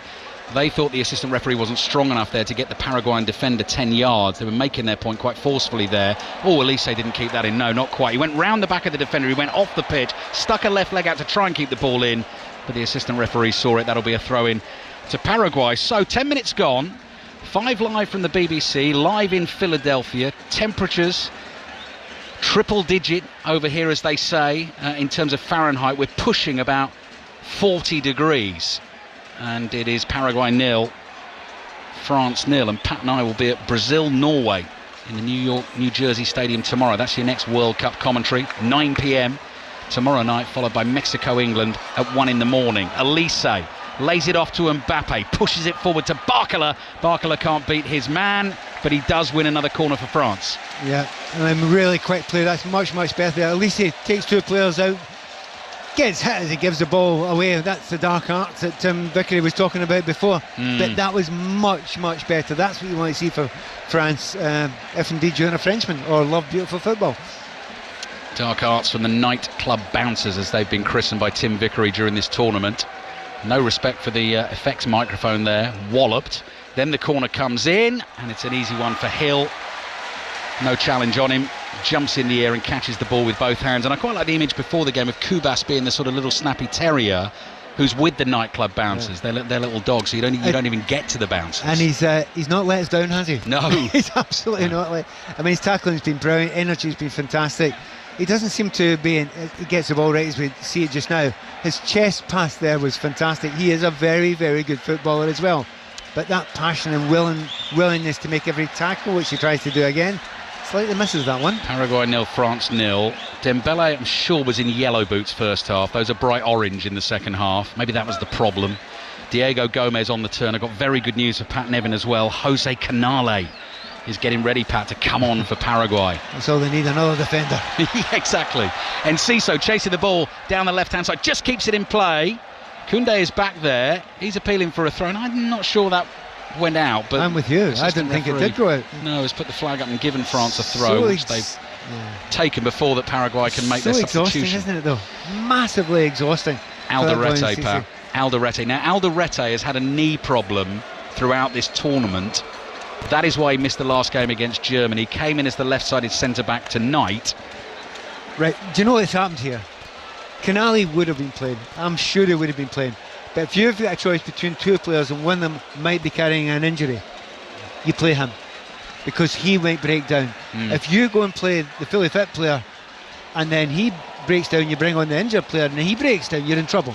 So in actual fact, they've done it the right way here. Yeah, and Jose Canale, having listened to your commentary alongside Ian Dennis of that fabulous game between Germany and Paraguay, absolutely deserves his place on this field in this massive game for his nation. So that was his first start for his country. This will be only his 6th cap. I was talking about Velasquez in the first half. He only won his 2nd cap for Paraguay as a 33-year-old, having been on the bench once back in 2017. So another one. It's come really late in his career for Velasquez, but here they are, up against the Fab Four of France and currently holding them at bay. So Alderete's off, and Canale, again, hulking, strapping figure, long dark hair, bouncing on the toes of his feet, looking over his left shoulder, edge of the penalty area. Mbappe's on the ball. No, he's not going to get past Diego Gomez there. Mbappe comes chasing back, tries to knock Gomez off the ball. Referee says that's a fair challenge. Right, Mbappe's going to have another go. Stretches his legs, passes the ball this time to Barkla on the left. Barkla against Cáceres, beats him, goes on the outside. Still Barkla, heading for the near post, and eventually just run off the ball inside the box. Cáceres back at him, roars in celebration, almost directs it at Barkla. Barkla takes it okay, and Hill, the goalkeeper, clears with his left foot downfield, and Ciso chases it one-on-one with Saliba, but France have plenty of players getting back towards to help their teammate out. It goes out. Throw in France. Pat. Yeah, once again he's trying to hold the ball up and Ciso, but he's such strong players. We know how good Saliba is, and we know how strong Upamecano is as well, but he doesn't stop, he keeps on going. But that moment from Barkla there, first, maybe second time he's had a go, it doesn't matter if you do not beat the player, you do not get the cross in, you have to keep on trying. You only need to win that once. Yeah, that's all you need to do. Just surprised that they've not tried it a little bit more often from the wide areas. Upamecano passes to Rabiot. And there's Digne going now for the first time as well. Gone on the overlap. Barkla's going to shoot. That's woeful. Gets underneath it, knocks it miles over the crossbar, and then just falls into the arms of his teammate Manu Kone, and basically says sorry about that. Julio Enciso, Pat, is now sitting down just shy of the halfway line. Oh, he's given everything. Oh, he's got to come off. Given absolutely everything. You know, sometimes you look at a player and you think, yeah, you're acting. No. I'm just staggered that he's lasted the hour. And it's nearly an hour now. Seconds short of an hour. So, but they've got plenty of strikers who'll go on and make an effort for them up front. Now this guy is dangerous coming on. Gustavo Caballero, playing in the Championship last season for Portsmouth on loan from Santos. And his main attribute is pace. He is all about pace. So if they can find the right ball and he gets himself in a situation, then maybe Paraguay will get themselves a chance. 1 goal for Portsmouth in the second half of last season in a 3-1 win at Millwall in February. I couldn't feel further away from the new den right now than sitting in the Philadelphia Stadium at the World Cup. And here comes the change, as predicted at half-time. Barkala off, Doué on. Well, two things against him. First of all, he's on a yellow card, so danger. Second thing, that last shot was awful. That's always the kind of shot that a manager thinks, right, I've had enough of him. Come on, son. Yeah. Gets the hook. Half an hour to play. It's still 0-0. Paraguay 0 against highly fancied France 0. I noticed it before the game when I was saying I would not write off Paraguay. You weren't surprised because I've been talking to you about them for quite a few days now. You don't do that to the Germans. Probably had more chances in the first hour against this Paraguayan team than the French have had. So, you know, it's still, you know, long odds for them to actually win and get through here. But you can see why it's not beyond the bounds of possibility. Lost their first group game 4-1 to the USA. They beat Turkey down to 10 men. Almiron sent off in that game, but won it with an early goal from Galaza. Drew 0-0 against Australia in San Francisco, so got through on 4 points. Pass comes to Elise. Elise looking for the 1-2 on the left-hand side. Dina trying to get to that ball, looking for Doué. Worked hard to get a foot on it, keep it in play. Back heel from Diego Gomez. Dina in with the challenge. Clearance from Cáceres. And that goes out for a throw-in to Paraguay in the right-back position. I've been wanting Dina to do that all day long. You've got to do that. You've got to ask the question to these players. If you're a defender, the one thing you want to do is be able to stand in your position and know who you're marking. You love that. It's brilliant. Who's going to run onto you? If you're a fullback, you run into these interesting different areas. Just watch Manchester City, where their left-back ends up. He ends up in weird players, different places that are hard to mark. The French just haven't done enough of that from those sort of players, and there are gaps to run into. France have the ball, just crossing the halfway line now. Kone towards Dembele. First touch lets him down. Comes back to Canale on as the substitute for Alderete. Alonso clears with his right foot. Side-footed volley from Upamecano to Kone. 1-2 with Koundé there. And Elise is hugging the touchline down beneath us on the right-hand side. But France have worked the ball to the left, moving it forward a little more swiftly here. Doué gets his first chance to run at Cáceres, drops a shoulder, edge of the box, still going. Oh no, referee says that's a dive. Doué's down, claiming he's hurt. The referee just waves his arm and tells him to get up. Elise now has the ball on the right. France got to keep playing, doesn't see any way through there. Turns 360 degrees, keeps the move going. Dembele couldn't force the pass through to Koundé. Chipped away by Paraguay, only as far as Upamecano, and Doué wasn't really hurt because he's back on his feet. Feeds Mbappe. Mbappe with the curling effort, way over the bar. Goal kick Paraguay 0-0. I mean, a very, very interesting one. The fans are furious there because there was contact, and there was big contact on Doué. What the referee's saying is he thinks he's left his leg in there, and I think he could be right. He's left his leg in there, hoping for it, almost thrown his left leg out. Some might say that Harry Kane tried the same thing the other day. I don't think he did. I think Harry Kane just didn't move his leg towards the defender when he was looking for that penalty kick. This time, I think Doué does. He looks for it. That's, for me, good refereeing. Paraguay 0, France 0. 3 minutes away from the next drinks break, and then I'm going to do it. We're going to move into the last quarter of the game, Pat. He's gone. Sorry, I'm sorry. Gone for it. Just to emphasise how well Paraguay have done to this point. We're at the home of the Philadelphia Eagles, the Phillies Stadium. Over to our left, the skyline of Philadelphia away in the distance, and here come the formidable French. Forward again with Doué. 2 defenders in his way, draws them in towards him, has support from Dina behind him, but this is slow. What did Dina do? Nothing. Just stood there. You've got to give an option for the guy in front of you. Go wide of him, go inside him. Drag other players that are supposed to be marking it away. That wasn't happening there at all. Galaza down, holding his face, realises he's not going to get anything for that, needs to get back on his feet. Doué on the dribble again, dancing into the penalty area. Brilliant skills, fabulous footwork, and referee says no penalty. Doué's gone tumbling again, thought he was caught, and now Paraguay coming away on the break.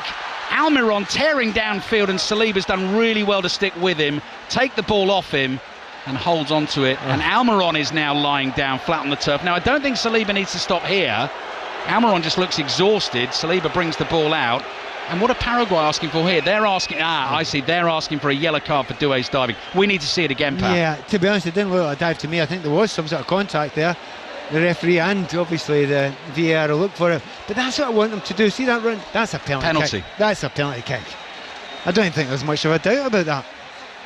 I mean, if he doesn't give that as a penalty kick, I'd be absolutely and utterly shocked. Yeah, that. See that chaos I was talking to you about?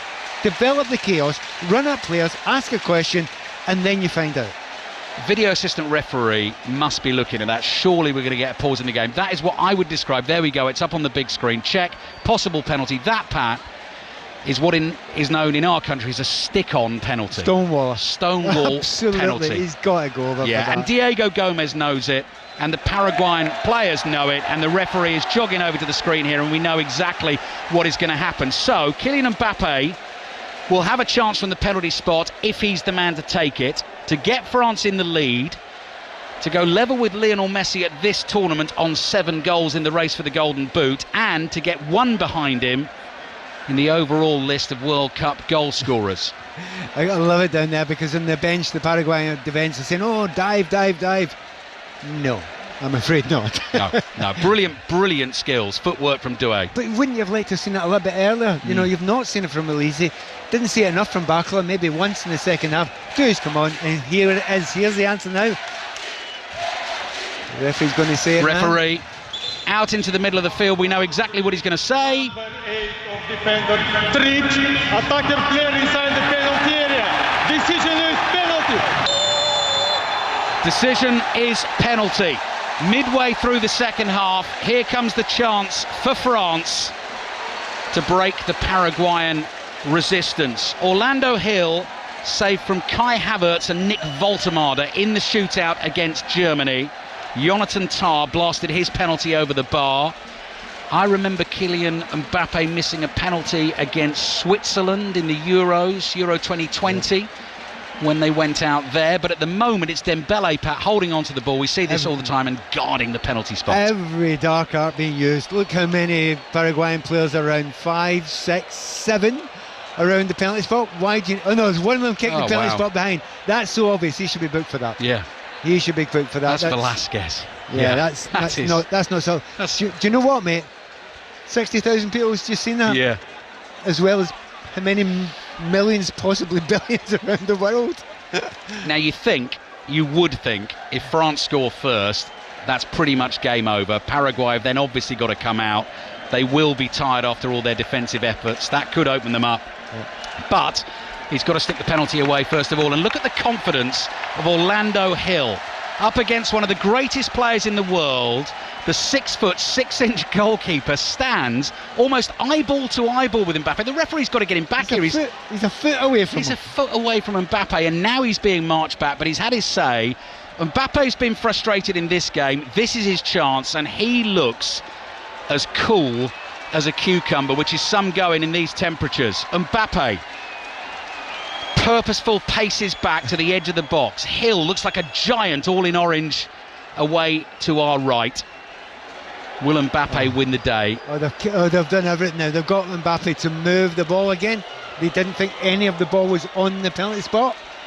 Mbappe trying to steal a few millimetres there. Yeah, he's going to go through the pre-match routine. Pre-shot routine, I should say again.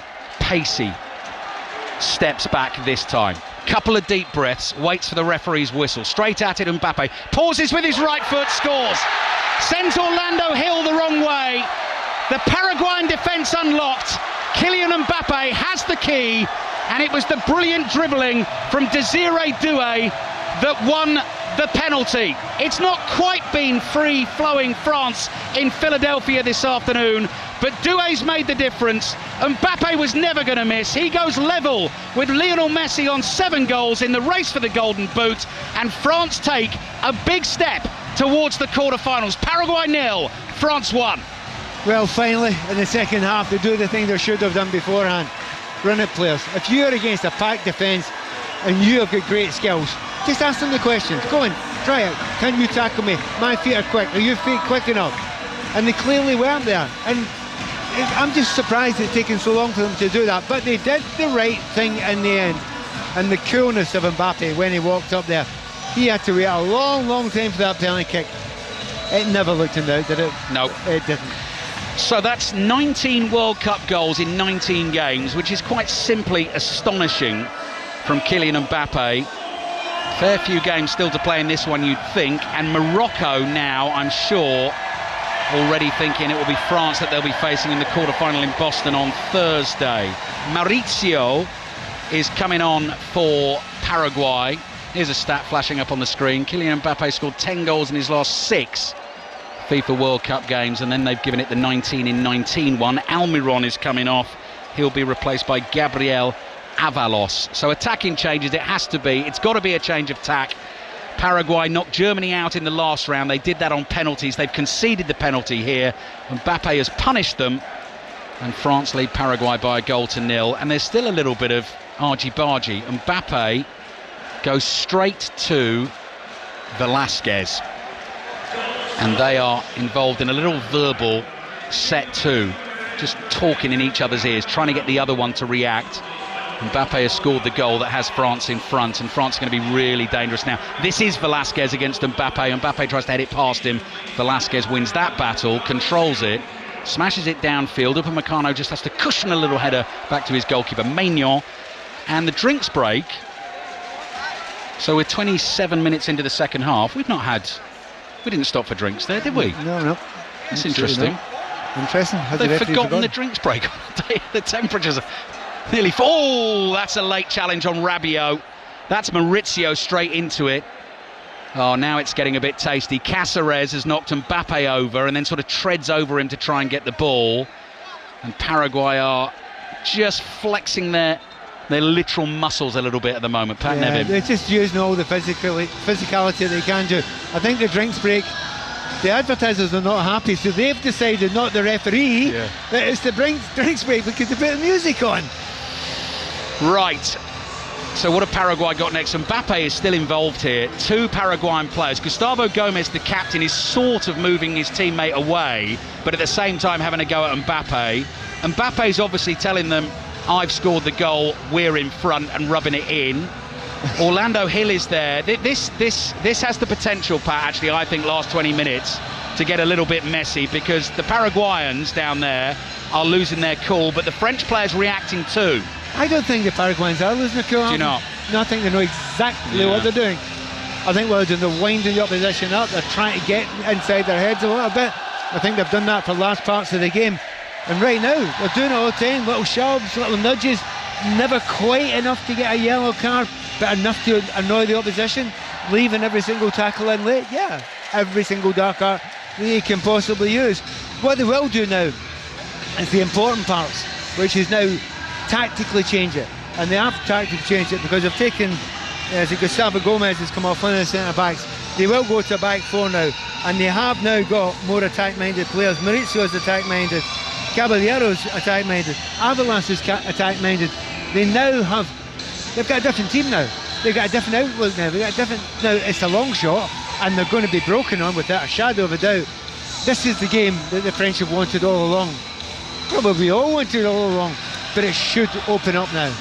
2 sets of players are now well apart either side of the halfway line, but I could see Cáceres sort of via the officials was trying to get his message across to the French team, and Isidro Pita, who is not on the field, who's a frightening looking fella, he's a striker who's called the Viking, hair tied back, big old bushy beard on the jutting chin. I could see him pointing at someone and saying, I'll see you afterwards, sunshine. So let's see where this goes from here. Paraguay 0, France 1. Mbappe's penalty. Next World Cup game on 5 Live and BBC Sounds, 9 o'clock tomorrow night. Pat and I in New York, New Jersey Stadium for Brazil, Norway. That's Gabriel against Haaland, Pat. Yeah, brilliant. I mean, absolutely phenomenal. There's so many things about that. Also, the 2 styles. Incredible, the difference of the 2 styles. And we had a chat before that I thought the world of football was going down a certain direction. You know, the very much the tiki-taka stuff. It's just not here, is it? No. In Norway had nothing like that. No. They are the land of the giants. And Brazil are Brazil. And I love the fact we've got all these different styles now. However, talking about different styles, we're going to have to see a completely different style from Paraguay now. Yeah, it's not their natural suit but they're going to have to find something here. 1-0 down, and Mbappe talking to the referee. So Brazil-Norway at 9, and then 1 o'clock in the morning. So Sunday night into Monday morning, our build-up will begin. Midnight, I'm sure, maybe before that. 5 Live and BBC Sounds. Games also on BBC One. Mexico against England in the Azteca, and then Monday night at 8 o'clock. Another cracker. Portugal, Spain. Just do not want the fabulous football at this World Cup to end. Football Daily podcast there for you every morning, being recorded over on the West Coast. Wimbledon Daily podcast. Britain's Arthur Ferry won a cracker in 5 sets today. That's out every day during the championships. Rugby Union Weekly. For all the details on the results in the Nations Championship today. Scotland the latest to play with a win over Argentina. England well beaten by South Africa. And the Test Match Special podcast as well. England's men beat India by 4 wickets in the first T20 at Old Trafford. Tomorrow, England's women against Australia in the T20 World Final. Coverage from 3 o'clock on Sports Extra, live from Lord's, 3 o'clock on 5 Live. Full commentary of the British Grand Prix. Game is back underway here in Philadelphia on Independence Day. Doué's made a difference. Here he comes from the left, looks for Mbappe. Mbappe straight through the back there of Cáceres. Then Mbappe goes down. Cáceres was on the floor. Mbappe's claiming he's been kicked there. This is starting to get really silly. Well, Mbappe has had a couple when he went down, and it was nowhere near as bad as he made it out to be. We're a long way away, so it's a hard one to see from here. We're talking dark arts. Yes, he touches him Beckham-like. Yes. May I say? Beckham-like. France 98, Diego Simeone. Now, it's not quite as clear-cut as that. Yeah. He sticks a left leg out. It makes contact with Mbappe's shin, but Mbappe doesn't need to go down like that. Doesn't need to notice it. There's no pain at all. But I like it. The referee's been quite sensitive. Yeah. Well done. Tedious to watch. Here we go. Velasquez forward for Paraguay. Cross comes in, looking for the speedster Caballero. Caballero, it's beyond him, but he hasn't quite got the pace to keep that ball in. Oh, he has actually. He's backheeled it in play, and Koundé's... I didn't think he did. He hasn't reacted, and the referee let it go, and then he saw the flag, and we're going to have a goal kick look to at the way the game looks now. It's a totally different game now. Yeah. And the Paraguayans have got 3 players up front, almost 4 players up front just now. Yeah. There's massive, gigantic spaces in that midfield where there were none before. Yeah. And the French, look at the way they make the pitch bigger. Cáceres has gone forward, so the back four now is Velasquez as the right back, Gomez the captain alongside Pat's friend Canale, and then Alonso at left back. Elise controls the ball, dropping over his shoulder. France will come looking for more, 12 minutes to go, but obviously the key thing for them is to keep the back door shut, make it through to the quarter-final and take on Morocco in Boston on Thursday without the need for extra time, which would be draining. I'm still looking at the French players. See, when it gets close and there's tackling again, they don't fancy it. They don't like it. They don't want to get involved in tackles. They're not used to a game that involves this many tackles, whereas Paraguay, that's their meat and drink. Raw meat and drink, that has to be said. Cape Verde stunned Argentina a couple of times yesterday. Have Paraguay got it in the locker here to give the French a scare? 12 minutes. There'll be more than that, obviously, because of the drinks break and some of the stoppages we have had in the second half, plus added time. So I reckon we've got just shy of 20 minutes to play here in Philadelphia. It's been an engrossing watch. There's a floated ball down the left from Alonso, a back-heeled attempt looking to get Mauricio away. The ball has gone out for a throw-in, which Paraguay feels should be theirs. Yeah, they're very upset by everything now. Look at the entire bench is off just to get a throw-in. And you know what? They got it. They got it. I think the referee pointed one way, the assistant referee the other, and the Paraguayans were saying, well, look, ref, look at the flags. I think there'll be chances. Okay. At least one chance for Paraguay. Could they've changed their game now and they'll have a go at it. Long throw. Sort of long throw, flicked on by Avalos in the penalty area. There's a foul there on Upamecano. That'll be a free kick to France. They lead Paraguay 1-0. Again, Upamecano goes down there. It's one of those ones where, he's shoving in. Nasty. Absolutely nasty. Upamecano's ready to go off. Again, you look at that and that's a yellow card. Yeah. That should be a yellow card. To be honest, not even kind of the way the game's been changed for this World Cup where there's a higher bar. That's quite simply a yellow card. He's elbowed him in the ribs. Yeah, VAR can't get involved on the yellow card, but the referee has given the free kick, so must have seen something, unless he's just reacted to Upamecano going down. But which is what he's done. Yeah, so he should have given a yellow card, because that was a jab. That was a sharp elbow that was meant to do exactly that. Maignon's diagonal ball. Dembele can't keep it in.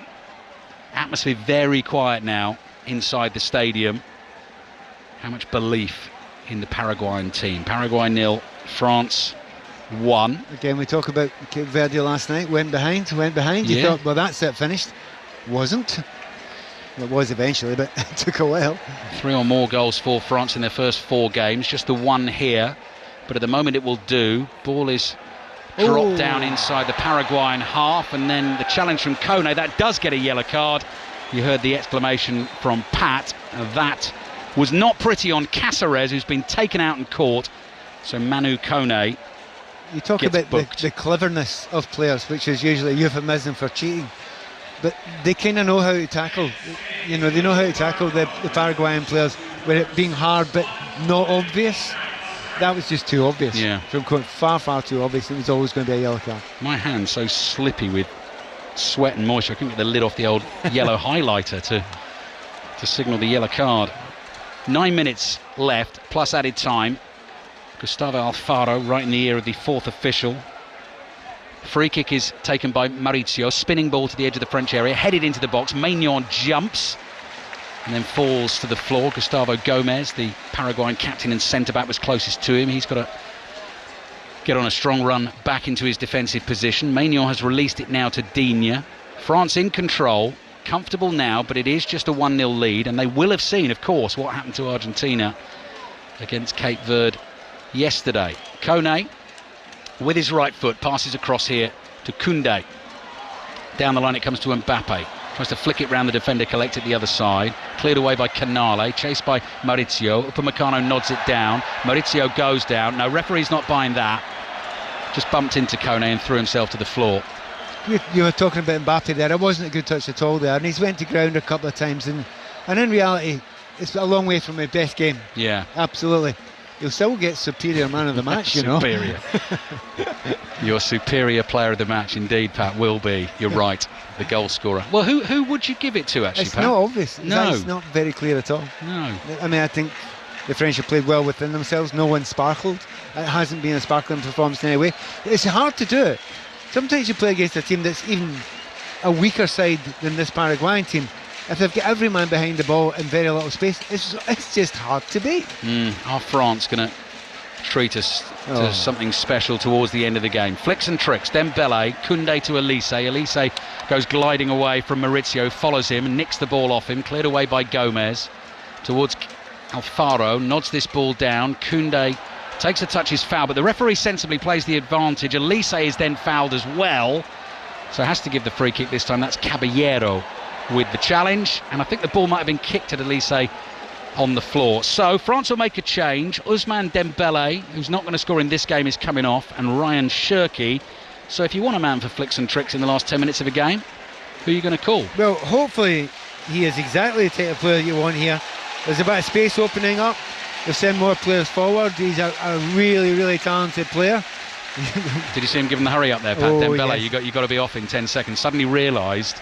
One of the great changes in the game, I think. One of the great changes. But Cherki, apparently some suggestion that he wasn't feeling absolutely delighted with his manager. Well, see you, come on now, do something. Show us now. And quite hard, Pat, as Cherki to be able to say to Didier Deschamps, who's he going to leave out? Exactly. But hey, these players are like that. Yeah. And the thing is, that won't go down particularly well with Deschamps, because what he's got is a group of players that are working for each other just now, and it's not self-indulgent. So Cherki has to do something now. Leading Paraguay 1-0. 5 Live and BBC Sounds. Doué, who created the goal, tripped for the penalty pass. Is Cherki's first touch of the game. Has the Paraguayan defenders mesmerised, but he passes to Elise. They're exchanging some 1-2s here on the right. Elise just backpedaling towards the right-hand touchline. Cherki takes his time. He waited for that challenge. He knew it was coming from Gilaza. Welcome to the game. Yeah. This is what happens if you dwell on the ball. Doesn't get the free kick. Was probably a foul, but advantage played. France still have the ball. Digne at walking pace down the left. 5 minutes of the 90 remaining. Mbappe just jumps out of the way before another challenge can be made on him. Mbappe gets the ball again, trying to draw the Paraguayan defenders out towards them. Upamecano strokes a pass low to his right to Shirky. Shirky decides he wants to run down the right here. Two defenders in his eye line. Passes back to Koundé, across to Upamecano, just inside Paraguay's half. Paraguay 0, France 1. 5 Live and BBC Sounds. Lots of French possession. But this is right now. Whereas beforehand you thought, what you're doing, you're slowing the game down, you're not doing anything. Whereas if you're a goal up and the team against you play really deep, fine, keep at the back. It's not, you don't need to do anything. And the French are all sensible enough to know that. It's the 6th meeting between the two countries. We talked about the famous one in the World Cup in 1998. Good omen for France. They won that one with a Laurent Blanc golden goal and went on to win the tournament. The other one, actually, back in 1958, was a first group game. France won it 7-3, and a fella called Just Fontaine scored a hat-trick in the game, went on to score 13 goals in the tournament. It remains the record for a World Cup tournament. Strike from the edge of the box is dragged wide by Alonso, well wide of the goal, no trouble for Maignan, and goes behind for the goal kick. France in that tournament in 58 made it to the semi-finals and then ran into a Brazil team. There was a 17-year-old called Pelé. You don't call him that, Pat, obviously I know that.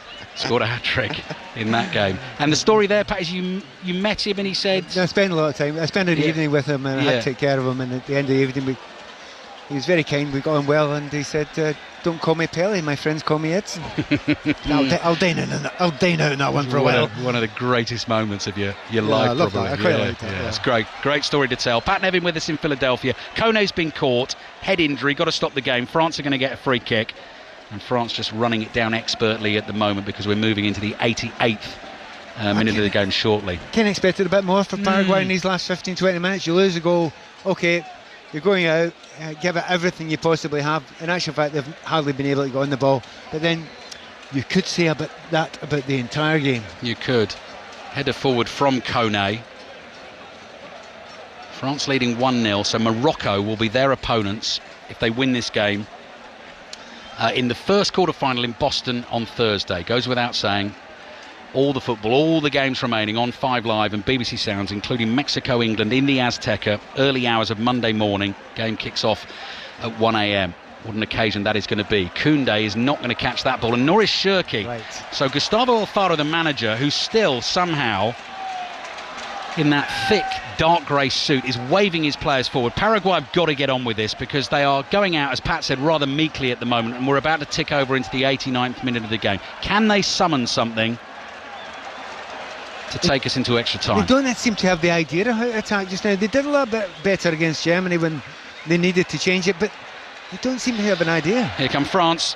Mbappe receives the ball on the turn. Velasquez backpedaling. Mbappe's got him where he wants him. Curling effort palmed away by Hill. And the rebound goes flying past Michael Elise. He's happy to chase it out to the right-hand touchline. And that's the difficulty they've got. As soon as they put any players forward and they lose the ball, Mbappe will get it, and it's almost certainly going to be on target. And he'll be disappointed he didn't make the keeper work a little bit more than that. Kone passes to Mbappe.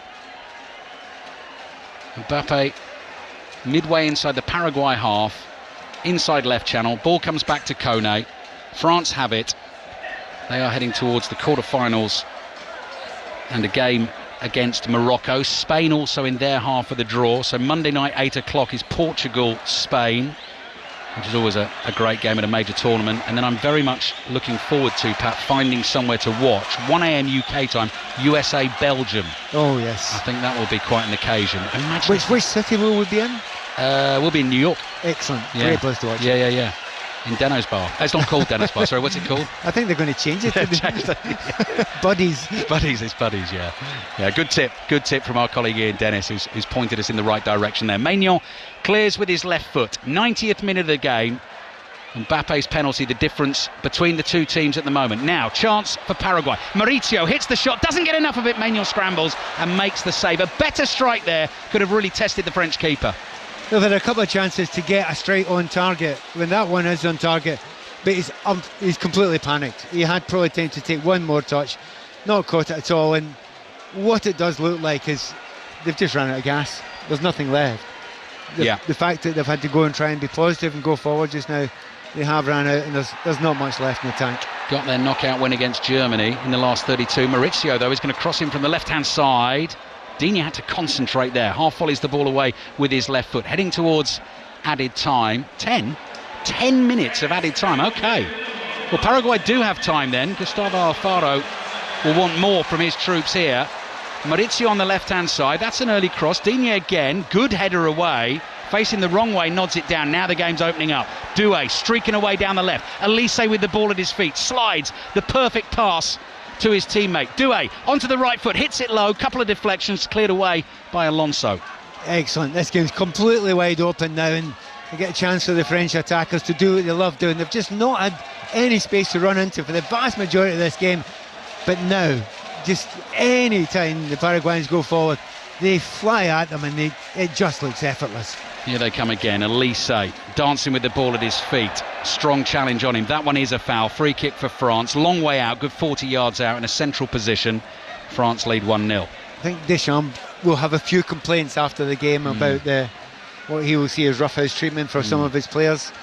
But you know, if you've watched this whole World Cup, that's exactly what the referees have allowed, and a bit of physicality. Certainly not taking anyone diving about. Anyone diving about is just basically blanked. And generally, most of the time, one of the referees. Referee here telling France to hurry up and take the free kick, and Michael Elise is making the point the wall's not 10 yards, and actually Gustavo Gomez is still not 10 yards. Whistle blows, we're back underway. 12th knockout game as France's manager for Didier Deschamps. He's heading towards a 10th win.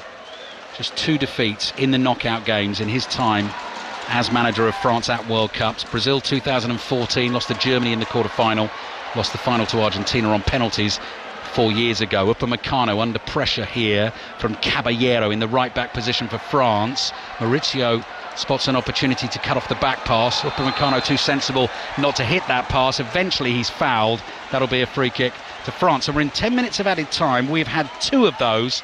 France lead 1-0. Do you know, they've brought on players that are allegedly very fast, Avalas and Caballero. Yeah. Caballero. They're not as fast as the 2 players they're playing against. That's the problem. That's a good point. For the level that they're playing at, you know, they probably are really quite fast. But in comparison, you know, Saliba and Upamecano, no, they're just quicker. Simple as that. So that one outlet they've got is just not really working for them. 5 Live back at Wimbledon. More coverage of the championships tomorrow. All on BBC Sounds. Full commentary of the British Grand Prix on 5 Live at 3 o'clock. Lewis Hamilton starts 3rd on the grid in that one. Women's 2020 World Cup full commentary of England, Australia at Lords. Coverage starts on Sports Extra at 3. Brazil, Norway at 9. And the winners of that one will face the winners of Mexico, England, 1 a.m. early hours of Monday morning. John Murray and Paul Robinson, your team on 5 Live for that one. Shirky speeding off down the right. Has he won France a corner? Assistant referee says yes, he has. So that is good news for France as time continues to dwindle away for Paraguay. He didn't have a lot of help there, Shirky in that corner. So what you have to do is make sure you win either a throw-in, a free kick or a corner, and he got the best of them all. Got the corner kick. Gives his team a little bit of time to organise. Yeah, I wouldn't be surprised. Would they be tempted to take it short? I have to say I would be if I was there at this point in time in the game. Gently keep control of the ball. Cooling breeze, just sort of tickling us here in the press box. When I say cooling breeze, it's not that cool. Everything's relative. It's all relative. France want to take the corner short. They're complaining that the Paraguayan defenders are not the 10 yards. The assistant referee is trying to force them back. And France are loving this. This is wasting more time. So we've played 4 minutes of added time. We've still got 6 to go. France lead 1-0. Elise on the left. Sliding challenge on him. Maurizio lays the ball off. That's Canale, the centre-back. Oh, he could get it away down the left-hand side. He's just about done that to find Galaza. There was a flying arm there. And whether it was a deliberate flying arm, I couldn't really tell. Koundé got it in the face. And it was almost a palm off as you ran past the player. So they will definitely look at that. But, the referee doesn't think there's anything in it. Referee straight over. Let's have a look, Pat, then on the replay. Koundé turns. Galaza. Can we possibly say, get up, Koundé? Yes, I think. Just get up. Get up. It's embarrassing. Galaza was the one who swiped at Mbappe and caught his arm, and Mbappe went down like that as well. So, again, I think if we were going to make one change to the World Cup, the ones that are obvious dives Yeah. and cheats, I would actually throw the yellow card a wee bit more quickly. I like that. I do like that as a rule, definitely. Alonso waits to take the throw for Paraguay. So here's a chance for them. 5 minutes of the game to go. All the Paraguayan subs are out on the edge of the pitch here behind their manager. Junior Alonso with that throw in towards the near post area, flicked into the middle of the box. Digne volleys it away. Mbappe will chase. Canale comes across to cover it. Canale's happy to bring the ball forward, floats it up towards the edge of the area, flick on here, Maurizio goes chasing, Digne does so well, just sees the danger, nods it back to his goalkeeper, and Maignan is onto it. Yeah, that's actually very good by Digne there. That was a dangerous moment, wasn't it? The temptation was just to try and smash it, to get it out of play, but it wasn't. He was calm under a little bit of pressure, heads it back to his goalkeeper with only a few yards to spare. Rabiot plays it to Elise. Elise is deep inside his own half. Digne back to his goalkeeper, Maignan. Maignan clears with his right foot. Rabiot's underneath it, waits for it to drop, doesn't win the header. What a volleyed pass by Michael Elise, one of the passes of the tournament. Will it lead to a goal? Doué is in, passes it back to Mbappe, takes a touch, brilliant save from Hill, back to Mbappe, Hill's denied him again. Orlando Hill gets his moment, the Paraguayan goalkeeper. Mbappe had a couple of goes at that and couldn't find a way through. What a fabulous finishing goal to the game that would have been. Oh, state of shock that ball didn't end up in the net, because the one player you expect is on his foot. Actually, is a goal. Here we go. Galazza's down, holding his face. Yellow card goes up for, must have been Elise, because Kone's already been booked. Can't have been for Kone. It's Elise. Elise gets the yellow card for some off the ball stuff there. It has been a little bit nippy these last 10-15 minutes. No surprise. Yeah. There's lots of pulling and tugging of shots. And Galazza, honestly. Galazza, he's just as bad as the others that we've gone down far too easily. So much of it in this game. When you watch it back on, it's embarrassing. It's pathetic. Ball into the edge of the penalty area from Maurizio. Volleyed away by Doué. We got 3 minutes left of this game. France heading towards the quarterfinals and a meeting with Morocco, which will be a serious test for them. Morocco beating Canada by 3-0. Paraguay still interested. Slice clearance by Saliba. That's behind for a corner. Here we go. Well, come on, goalkeeper's got to come up for this one, surely. Hill is 6'6". He's asking. Oh, and he's been told to stay back. That's very disappointing, that. With the World Cup qualification, you're going to get another corner kick between now and the end of the game. Yeah. That's a bit disappointing. You would expect everyone to be in the box now. Right. 2.5 minutes. So much late drama in the knockout stages of this World Cup. Oh, there's another player down inside the 6-yard box. It's Galazza again. See, I think the only way to change this is to start throwing out yellow cards. But, that's the one you want, to get the VAR to say, we've seen that, he's lying, he's cheating, he's pretending. Give him a card. He's trying to win a penalty. The ref quite rightly hauls him to his feet. Give him a yellow card. Yeah. He's acting. Corner comes in. Are we going to get late drama? No. Mike Maignan, flash of yellow, comes darting between the blue shirts, makes a great clean catch. He's got to throw it. Oh, get rid. Get rid. Mbappe's there. Doué's there on the left-hand side. He's decided to hold on to it. 90 seconds to play. Well, they've certainly not sparkled today, France, but it was Doué's dainty dribbling that has done the damage and won the penalty. Mbappe, maybe a last little performance from him on the left, step over, takes on Cáceres, down to the floor he goes, and the referee says that is a free kick. There is contact out there. France get a free kick late in the game. How they've managed to have so few yellow cards in this game is staggering. Yeah. I mean, is it one or two? Paraguay had a yellow card. I've not written one down. I'm looking at France have 3. That's remarkable. It's beyond belief. Yeah. With all the tricks and all the harshness and the rough housing stuff, still not a yellow card. That is actually, there's a skill in that. There is seriously a skill in that. Yeah. Paraguay have given us one of the moments of the knockout stages of this World Cup, beating Germany in the last 32. Their World Cup is about to come to an end here. There's a challenge on Mbappe down by the corner flag. There's afters are Galazza again. Galazza's involved, shoulder to shoulder with Mbappe. The conversation continues. Mbappe's laughing at him. That's going to wind Galazza up. I think we're going to have to keep a close eye on everything when the full-time whistle goes here, Pat. And he's been bumped by other players. Yeah. He's got this the whole game. There's 3 players. Cáceres. 3 different players that went up and taking it in turns to bump Mbappe. Yeah. And he's got to keep his cool here, because if he, obviously France don't want to lose him to something silly. He's just got to get out of that. Another French player is down. Paraguay have the ball in the right back position. Challenge is won by Doué. He's got a bit of spirit and fight about him there. Still tackling for that ball. Eventually concedes the free kick, and the full-time whistle is going to go any second. So France are heading through to the quarter-finals and a game against Morocco. This has been testy and bad-tempered at times, and Paraguay haven't really offered enough. They came with the game plan. They held France out for ages, but Doué's dribbling did for them in the end. And there goes the full-time whistle, and Kylian Mbappe roars towards the French fans, and the goalkeeper Orlando Hill, because Mbappe ignored him, throws the ball into Mbappe's back. Mbappe wisely decides not to get involved in that, and now it's going off in the centre circle. Plenty of players gathering there, and the officials need to step in, and the backroom staff, to try and sort this out. France definitely not at their fabulous best here in Philadelphia, but they had their moment. Doué won them the penalty. Kylian Mbappe has scored it. He's gone level with Lionel Messi on 7 goals in this World Cup. I think Galaz has been shown a yellow card in there. There's a whole clutch of players pat around the referee. It's an untidy end. There's a very important thing happening just now. French players get away. Get out miles away from that just now. The Paraguayans have nothing to lose. French players are now doing what I'm suggesting, because you could end up getting a yellow card or a red card out of stupidity. Do not do that. Get away. You care nothing about the opposition now. They're trying to wind you up. Yeah. And they're doing that. They've got away and they're celebrating with their fans. Well done. Good team won. Yeah, absolutely, Pat. Michael Olise was tempted towards it, but actually he's gone to some of his teammates who haven't played today to take their congratulations. The Paraguayan players are trying to get near their opposition, the French, but their World Cup is over. Brilliant against Germany.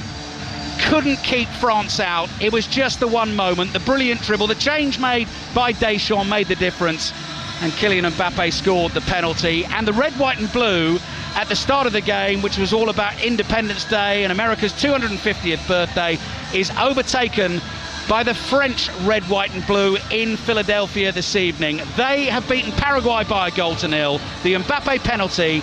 They go through to face Morocco in the quarterfinals in Boston on Thursday. Full time on 5 Live and BBC Sounds. Paraguay 0, France 1.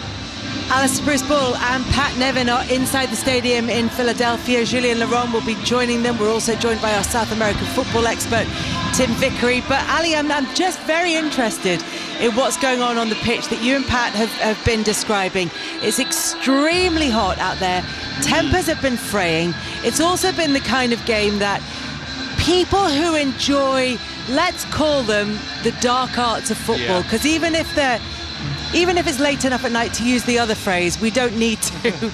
But if you enjoy that part of the game, if you enjoy that kind of messing about and winding up, you've had fun tonight. Yeah, and do you know what? During that second half, Kelly, I think I said at some point that Paraguay players looked like they were losing their cool, and Pat actually corrected me and said, no, they're absolutely not. What they're doing is trying to niggle the French and get a reaction from them. Now, towards the end, you know, it did get a bit distasteful. It is part of the game, and France, you know, have to deal with that. And equally, they were guilty of the play acting and the silly stuff at times as well. It was niggly at times, wasn't it, Pat? It was a niggly game of football. Yeah, all those words, tetchy, niggly, you know, fraught with any moment it actually could kick off. But the players kept it within a level of control. If this game had been played the way it was played 3 or 4 years ago, there would have been about 19 bookings. I mean, there were all sorts of different looks, but because this World Cup has had a different bar for the bookings, for the fouls, for that sort of housery, as you were desperately not keen to say, you know, and there's a wee bit of me that looks at it and thinks the game had gone a little bit too far the other way, you know, a little bit, touch somebody and they roll over. It had to come back a bit. Now, when it comes back a bit towards a little bit more physicality, it might overshoot a wee bit now and again. But I would rather see a game like this where you see the personalities of the squads, and in the midst of it all, for all the kind of nasty little niggly little horrible things that you were getting from the Paraguayan players, was there anything vicious or evil? No, really. There wasn't a vicious tackle you thought, that's horribly dangerous. It's not that kind of thing, and that's the kind of thing you hate to see. We don't want to see that in the game. We didn't see it in the game today. What we did see is the right team going through, but that right team are now, even though they've won, the French, they're probably less strong favourites than they were an hour and a half, 2 hours ago. But also, Kelly, very quickly, in these conditions, the kind of game you're delighted to get through and win by the single goal. No need for extra time. Pack it all up, head off, and head to Boston on Thursday. It was a game that France just needed to get through. They've done it with a Kylian Mbappe penalty. They've beaten Paraguay by a 1-0 in a game that Paraguay, Tim Vickery, by any means, fair or foul, were throwing the whole armoury at France. Yeah, what we've seen here for aficionados of the dark arts, what we've seen, and all of this is calculated, these are dark arts adapted for the VAR age. When VAR came in, there was, well, we can't get away with the things we used to get away. Yeah, you can, but you just got to tone it down. The elbow has to be a little bit lower, things like that. So it was a mixture from Paraguay of honest, heroic defence and of a masterclass in VAR age dark arts. But the dilemma, we mentioned it at half-time, the way that they were set up meant that the pitch was so big for Enciso and Almiron that they weren't going to last the game. And so when Paraguay suffered the one moment of outstanding quality that got the French the goal there, the dribble by Doué, they really didn't have a great deal, did they? And there was one shot in the 89th minute from 30 yards or something like that. It was a comfortable save. But at no time could you imagine Paraguay scoring a goal. And that was the dilemma of the way that they set up, because they didn't really have much on the bench to come out with. And really, from this game plan, the only way they could have done it is 0-0 and penalties. And 120 minutes in that heat against this side, that proved a little bit too much. But they have represented themselves with the light and the shadow in the full gamut of Paraguayanness has been out on the field tonight. Yeah, the full light spectrum has been out there. But for France, as you said, Pat, that France were favourites for the tournament going into this one. They've looked like they've been able to deal with any situation that's been thrown at them so far. They may not have been spectacular this evening, and it may well be that people look at them and think, oh, they're maybe not the France that we thought. But if they can overcome this kind of match under these kind of conditions, is this a poor performance from them, or have they overcome and shown that they can overcome yet another set of obstacles? Yeah, and I think it's $1 million question if you ask me, and you have asked me, so I'll have to answer it, and I think you're absolutely well, I'll tell you what, you can, or I think Julien Laurent's next to you if you'd rather take it. I was just about to bat it over. You got there before me. I was going to give him it. On you go. You go first. Yeah, I think, no, it is good. And in retrospect, yes, they didn't give away any opportunities. They played well at the back. They were comfortable on the ball. They didn't overexert themselves. Disappointed that we didn't see that dribbling and taking more risks a little bit more earlier, and I think they could have cruised longer, but hey, there's more than one way to skin a cat. That was one of them. They're through, move on. Jules, are you encouraged or are you disheartened?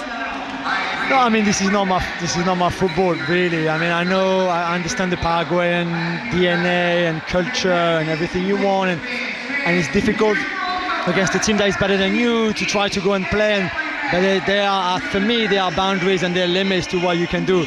The fact that Paraguay have had 0 yellow cards today, I just find it incredible, and I'm sure the boys would have mentioned it on commentary. I don't know how the French have 3 yellow cards and Paraguay none today. But if there's also one man that knows that in this industry, in this game, it's all about the result, it's Deschamps. Let's not forget that he was, shaped in that Italian school of the result is everything in football, and he won't mind how they won today. He won't mind that it's a penalty. We talked about substitution at halftime. We said this is a game for a Doué-like of player. He came on, he did what he had to do. Kylian scored the penalty, and like Pat just said, they are going to move on very quickly to Morocco in the quarterfinals on Thursday in Boston for what is a rematch of the semi-final of 3.5 years ago, and in a game where they will have more space, and that will be actually a proper football match, not like what we saw today. The thing is, you have to win it in all kinds of ways. It's not on Paraguay to come and play the way that France want them to play. No, you're right, Kez, absolutely. And really, we talked about 1998 earlier, before the game, and it's exactly the same. And I guarantee you, knowing Mike Deschamps like I do, he will mention it to the players now, how everything felt lighter in 98 after coming through the same test, because 98 they played exactly the same way, just different names on the back of their shirt, but it was exactly the same football, exactly the same team at the same stage, in the heat, in Lens, and actually today they won it earlier than they did in 1998, but there was clearly a before and after moment in 1998, and I think Deschamps will say to the boys today, now in the dressing room, we can make this an after today, because today was, if you look at the pathway potentially to a final, they will never play a team like that ever again now in this tournament. So I think they went through that test like they should have. It was not easy, it was not pretty, but all they care about is they won. Can I only say one thing about that test, because in a kind of slightly different level, I can remember playing for Scotland many times against the likes of Estonia, San Marino, Liechtenstein, Luxembourg, you name it. And without the dark arts, you just got everyone behind the ball, and it was hard to get past. And there was an obvious way we got past them. You got the locksmith, who could go through players and dribble and go at pace, and they only had to put one leg out, and that was it, penalty kick, and he won the match. I was just so surprised it took the French so long to figure that out. That is the obvious way to do it, and they didn't do it until Dewey came on. But they did in the end, and so well done for doing that, but mildly surprised it took so long. Jules, you know how you're feeling right now about this game. I'm fairly sure that was the Paraguay players' intent for how the French players would feel by the end of this game.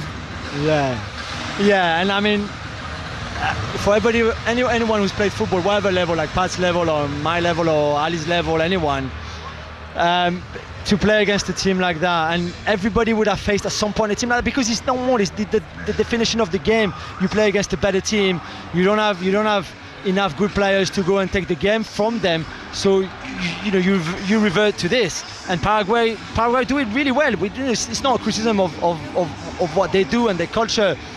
It's just not my cup of tea, but I completely understand why they set up that way and why they play like that and all of that.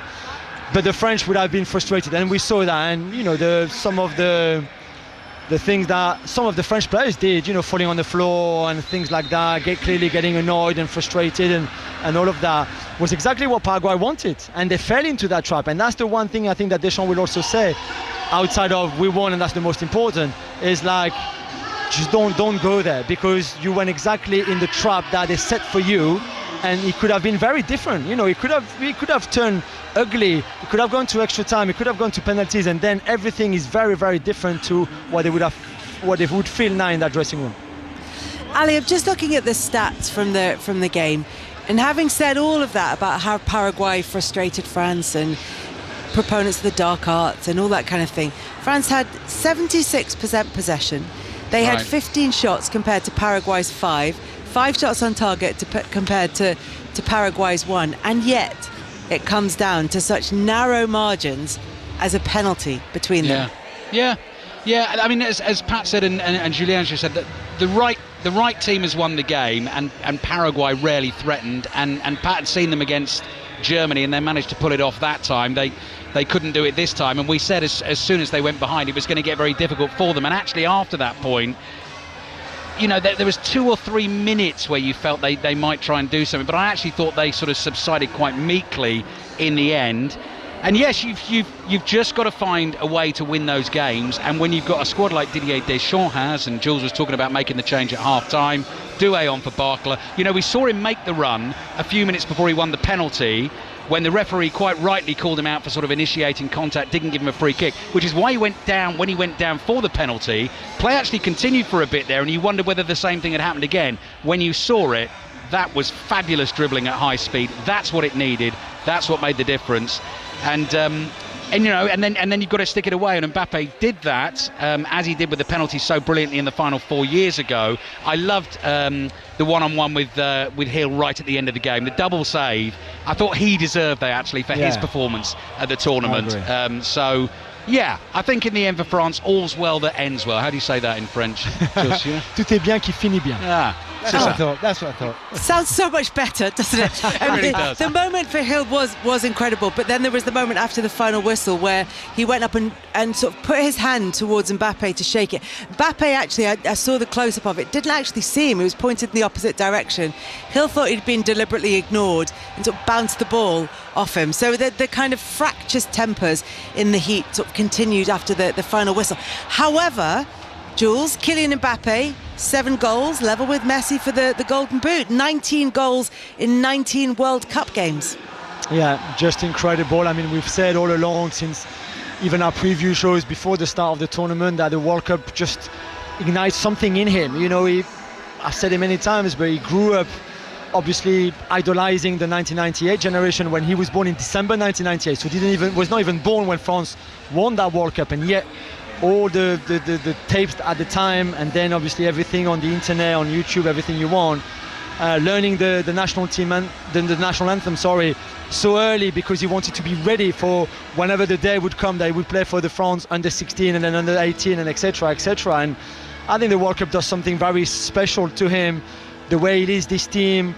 Today was a bit difficult, as we said, because tempered flared and everything, but you see what I mean, and I think he lacks that leadership. He lacks the World Cup. It's an obsession in him, I think, to win another one after the one that he won in 2018 and to lead this team. He's the captain as well now, so he will be the one lifting that trophy before anybody else. You know, he had to wait for his turn in 2018.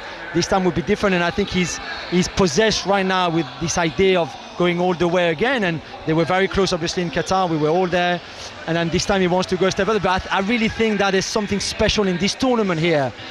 The fact that he's France, the fact that, you know, he wears that shirt, the ancestor, like the generations before, and 2018 and all of that I think makes this very special to him. There is something special about this France side in this World Cup in particular, and they progress to the quarterfinals with that 1-0 victory over Paraguay. From Paraguay's point of view, Tim, yes, they've gone out of the tournament, but there are limp ends to a tournament and there are glorious defeats. Where are we on that spectrum? Oh, glorious defeat.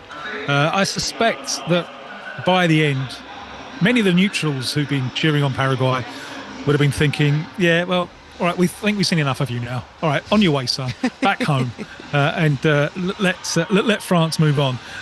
But no, the Paraguayan people will have felt really, really represented by what happened there.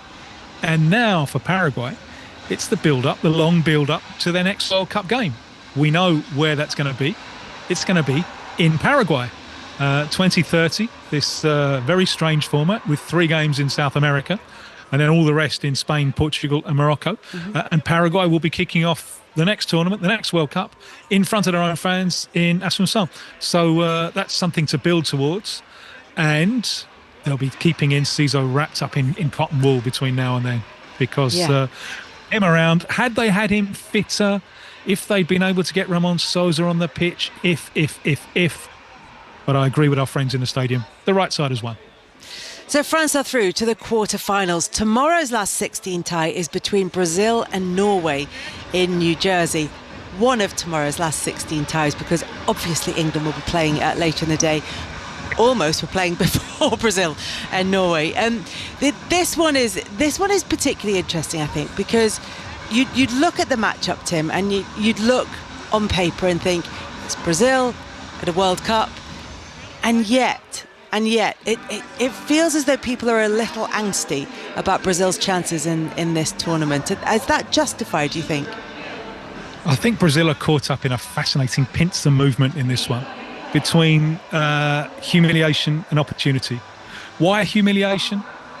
Because it's Norway and Brazil, where tradition is so important. Imagine going out before the quarterfinals to Norway, even though by some quirk of nature Brazil have never beaten them. Norway have a very good record against them in only 4 games. So that's the potential the potential stumbling block. But it's also opportunity. Ever since they won the World Cup in 2002, every campaign has ended when they've come up against the European side in the knockout stages. They've got a chance to get over that hoodoo. There's not a lot of anxiety in the Brazil camp. Firstly, because I think Carlo Ancelotti manages to magically use the chewing gum to absorb any tension and so he just spreads calm and tranquility. But also, I think he's very happy with where his team is. I think his team is getting better. The worst game was the first one. The second worst game was the second one. The third worst game was the third one. And the best one was the fourth one. And the second half against Japan was pretty impressive, given the fact that they were a goal down. And they pinned Japan back. And I think they're pretty happy with where they are now. So let us see. I love this pincer movement between the humiliation of losing to Norway and the opportunity of getting over the hurdle of European opposition for the first time in a knockout game since they beat Germany in the final in 2002. There might be another factor playing into maybe that sense of positivity in the Brazil camp, which is France and squeaking past Paraguay with a penalty this evening, Argentina needing extra time to beat Cape Verde. I just wonder if they're looking at the opposition and thinking, do you know what, these teams who've been amongst the favourites, Spain have looked good in part, but not by any stretch of the imagination throughout the whole of the tournament. And they're thinking, well, they might just be growing in confidence by looking at the opposition as well. That's exactly the mood. They came into Danilo, the veteran right back. He said right at the start of the tournament, he said, in terms of maturity as a team, we're behind the likes of Spain and France and Argentina. We're behind them. We have to be mature enough to admit that. That doesn't mean we can't beat them, but we do start off a little bit from a point of inferiority. A lot of people weren't very happy about him for saying it, but it sounded true enough to anyone who wants to approach these things in a logical manner. But tournaments, and this is the fascinating thing about tournaments, they work like time speeded up. Teams suddenly come together or they suddenly fall apart. And what applied 2 weeks ago maybe no longer applies. And certainly if Brazil can dispose of Norway effectively, and it is a fascinating game. Casemiro against Odegaard. Yeah. As well as Saliba against Haaland, but Casemiro against Odegaard, I think, is a key duel in this game. If Brazil can get over this in relative comfort, then they'll be looking at the draw and thinking, you know what, it's all opening up for us, because after that, it's Mexico and not at altitude, or England. Right? When was the last time England beat Brazil? A long time ago. When did England beat Brazil in a competitive game? So tradition is all on Brazil's side, and then possibly Argentina in a semi. And I think Ancelotti would relish that one. So suddenly, what still is potentially a disastrous tournament for Brazil if they go out to Norway tomorrow, but it's also full of opportunities, and this is the fun of the World Cup, isn't it? Yeah, it's got a bit of a sense that enjoying the journey. Yeah, it's the same sort of feel around this France-Paraguay game that we saw this evening. It's a little bit the same as England against Mexico at the Azteca. It's got that sense of, if you get through this one, suddenly the tournament opens up. From a France perspective though, Jules, looking at the draw, looking at the performances that you've seen, looking at the game this evening, confidence levels between 1 and 10, where are you? You know me, Kels. I would say 10 out of 10, but you know I can't really say live on the radio.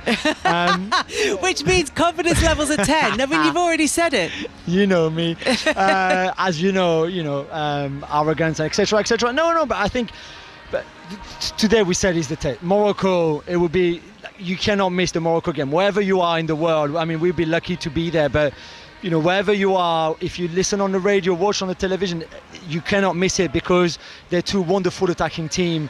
And okay, today Morocco were a bit like, it was a game that, took time to unlock for them, and in the end they did against Canada, but they didn't play great. A bit like France today, didn't play great either, but one against the other will be great to watch. It will be end-to-end, it will be open, it will be attacking. All of that is going to be great. But I still think that France are the favourite to win this all. For me, I know today was difficult because of the opposition, but they've been the best team. They have that front four that against all the other teams left really in the tournament, and teams that they can face, nobody will shop like Paraguay, like we said earlier. So they will have more space, more chance, more time, more everything you want. And I think that whoever managed to stop them will have to be very good. France against Morocco is the first of the quarterfinals to be decided after France beat Paraguay 1-0. Morocco beat Canada 3-0 in a game that was much closer actually than that scoreline would suggest earlier this evening. There are still lots of rounds of 16 games to come. Portugal against Spain, United States against Belgium, Brazil or Norway will play either Mexico or England. And remember, that game is still taking place in the middle of the night, 1 o'clock in the morning for that one. Argentina or Egypt will face Switzerland or Colombia. Pat Nevin, it's all shaping up very nicely. Every game now feels like a hurdle to be got over. It is always at this stage literally a step closer rather, to a World Cup final. I have to say I'm loving it. Even tonight's game, and I know it annoyed Jules a little bit, and I understand it. And when I played against teams like Paraguay, I hated playing against them. You're thinking, you're cheating, you're fouling me, you're every little dig and nip, you're doing everything, but you've got to find out a way past that. And I mean, I read a little line online. It said the Paraguayans would sell their kids for a corner. I think that was a wee bit harsh. I think I pushed that a wee bit far. But, you know, Listen, but do you know what? If it had worked for them, might well be the case. Depends on the kid. Pat Nevin, Alistair Bruce Ball, thank you very much in Philadelphia, and to Julien Laurent. Thank you to Tim Vickery. 5 Live Sport back at midday. Gigi Salmon live from Wimbledon with all the action. 3 o'clock Silverstone for the British Grand Prix. 2 huge last 16 ties. Brazil-Norway at 9. England-Mexico at 1 a.m. Mark Chapman will be on the late shift for those. 16 hours of sport. Thank you very much for your company this evening. The Football Daily Podcast. World Cup 2026 with Rick Edwards and Lloyd Griffith. Hello, Rick Edwards here, without Lloyd, which I have to say is a blessing. We have had a lot of fun over the last few weeks, though, and given that Lloyd is away, I thought we'd put together a few of our favourite bits of the tournament so far. And where else to start other than when Lloyd, in the BBC's first interview with an England player, decided to ask Jordan Pickford, how long have you been in Dallas so far? We're in Kansas, man. How long have you been in Kansas? That's a great question. I was just seeing if you were paying attention, and you know what, fair play to you. You haven't put me to sleep yet. So it's well known that you're in Canvas on camp there. That's the floor, isn't it? Oh my God! I mean, yeah. He's had you on toast here. You're having yourself on toast. We can edit this, I'm sure. We're not going to edit any of this. No, put this. So you're in out. Kansas. Keep going, Jordan. This is great. So you're in Kansas at the moment. How long have you been in Kansas for, Jordan? There's been a lot of talk, Jordan, about the heat, and the hydration breaks have been introduced. How is a lad from Sunderland dealing with these temperatures? No, it's been good. Like the heat and that, it's not really not getting you out of breath. It's more the probably like you're sweating more for me. But no, I've adapted well. You know, I had a little family holiday and went to the Caribbean, and so got acclimatised early and got out on the golf course over there on a morning. So that was a good little touch. Then training hard in Miami, you know, that was the main point of it. So we get used to the climate early, and I feel fine. I feel mint. Who's the sweatiest in the squad? Lloyd. Thank you. You got a late call up, Lloyd? Yeah, well, yeah. No, I mean, if you need me, I'm happy to step up. Yeah, I'm not really watching how much lads sweat, to be honest with you. Hey, each their own. Look, you might not be noticing how much the lads sweat. I notice quite a lot of things. I watch a lot of the training videos. I watch a lot of the goalkeeping training videos. I absolutely live and breathe them. I love them. What I have noticed, and even now, your hair, it's quite like naturally like scraggly, like no gel in it. And then when you go for the games, you stick gel in it, and it's proper slick back, even for the photo shoots. Can I just ask what's the reasoning behind that? Like, why is it slick back for the games, but like quite au naturel in interviews and training? For games, probably just like a game face, isn't it? Bit of superstition, and in training, probably I would tell. Don't really need to do me barn it every day, so yeah, it's probably more game face and just ready for it and ready for action, really. I think you look fantastic. Au natural. I just wanted to put it out there. Yeah, this has ended up slightly flirty, and I thought it was going to. It's definitely been not. A lot of. Yeah, no, okay. It's one way. No, it's fine, but we'll edit that bit out. There's been a lot of conversation about the stuff that you guys had nicked. I think mercifully most of it has been returned, and I have to ask, Whose was the Lego? I think it was Jason from Nikes. I think Jay's got a lot of stuff sent over, you know, for lads to do when they're bored, and I heard I got a couple of pairs of boots, Nick, but I got them back, so that was good. You're not into Lego? Are you? I'm not. Yeah. My son is. No, I'm not. No, I'm not either. No, I'm not. No. No. Not at all. Not at all. Jordan, good luck with it all. Nice chatting to you. Cheers, guys. Thank you. Appreciate it. Cheers, mate. Take care. Hey, lads. Yeah, enjoy yourself in Canvas. I thought we were in Dallas. Oh, just leave it out. And reply to my messages. Reply to my message, Jordan. Don't reply to me messages on Instagram. Well, I'm going to ask you something here, and I want an honest answer. Are you pleased with how that went? Absolutely. And I'm going to give you some context. Go on. That is the first interview that the BBC have had with an England player at this World Cup. And I think that's beautiful, because I don't think you're ever going to get a footballer from the England squad saying to anyone else, this tournament, isn't that a flaw? So I think, look, we're getting stuff that other...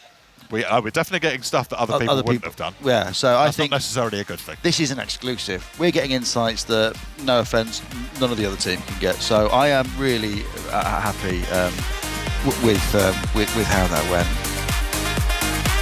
Just wanted to mention that we went and had lovely lunch with producer Jonathan, and then we went for a little mooch around some shops nearby, and then when it was time to come home and watch the Iran-New Zealand game, we were obviously looking for some electric bikes, which we call hogs, which is our sort of favoured mode of transport while we're here, and we realised that some of these hogs will actually take two, so you can have one person on the front and one gripping from behind. Yes. And I said, well, we need to both hop on here, and you were absolutely categorically against it, and there was a bit of back and forth, and you were really resistant, and then in the end you relented, and we rode together all the way back to the apartment. Yes. And I'm not exaggerating when I say it's the best thing we've done since we've been here.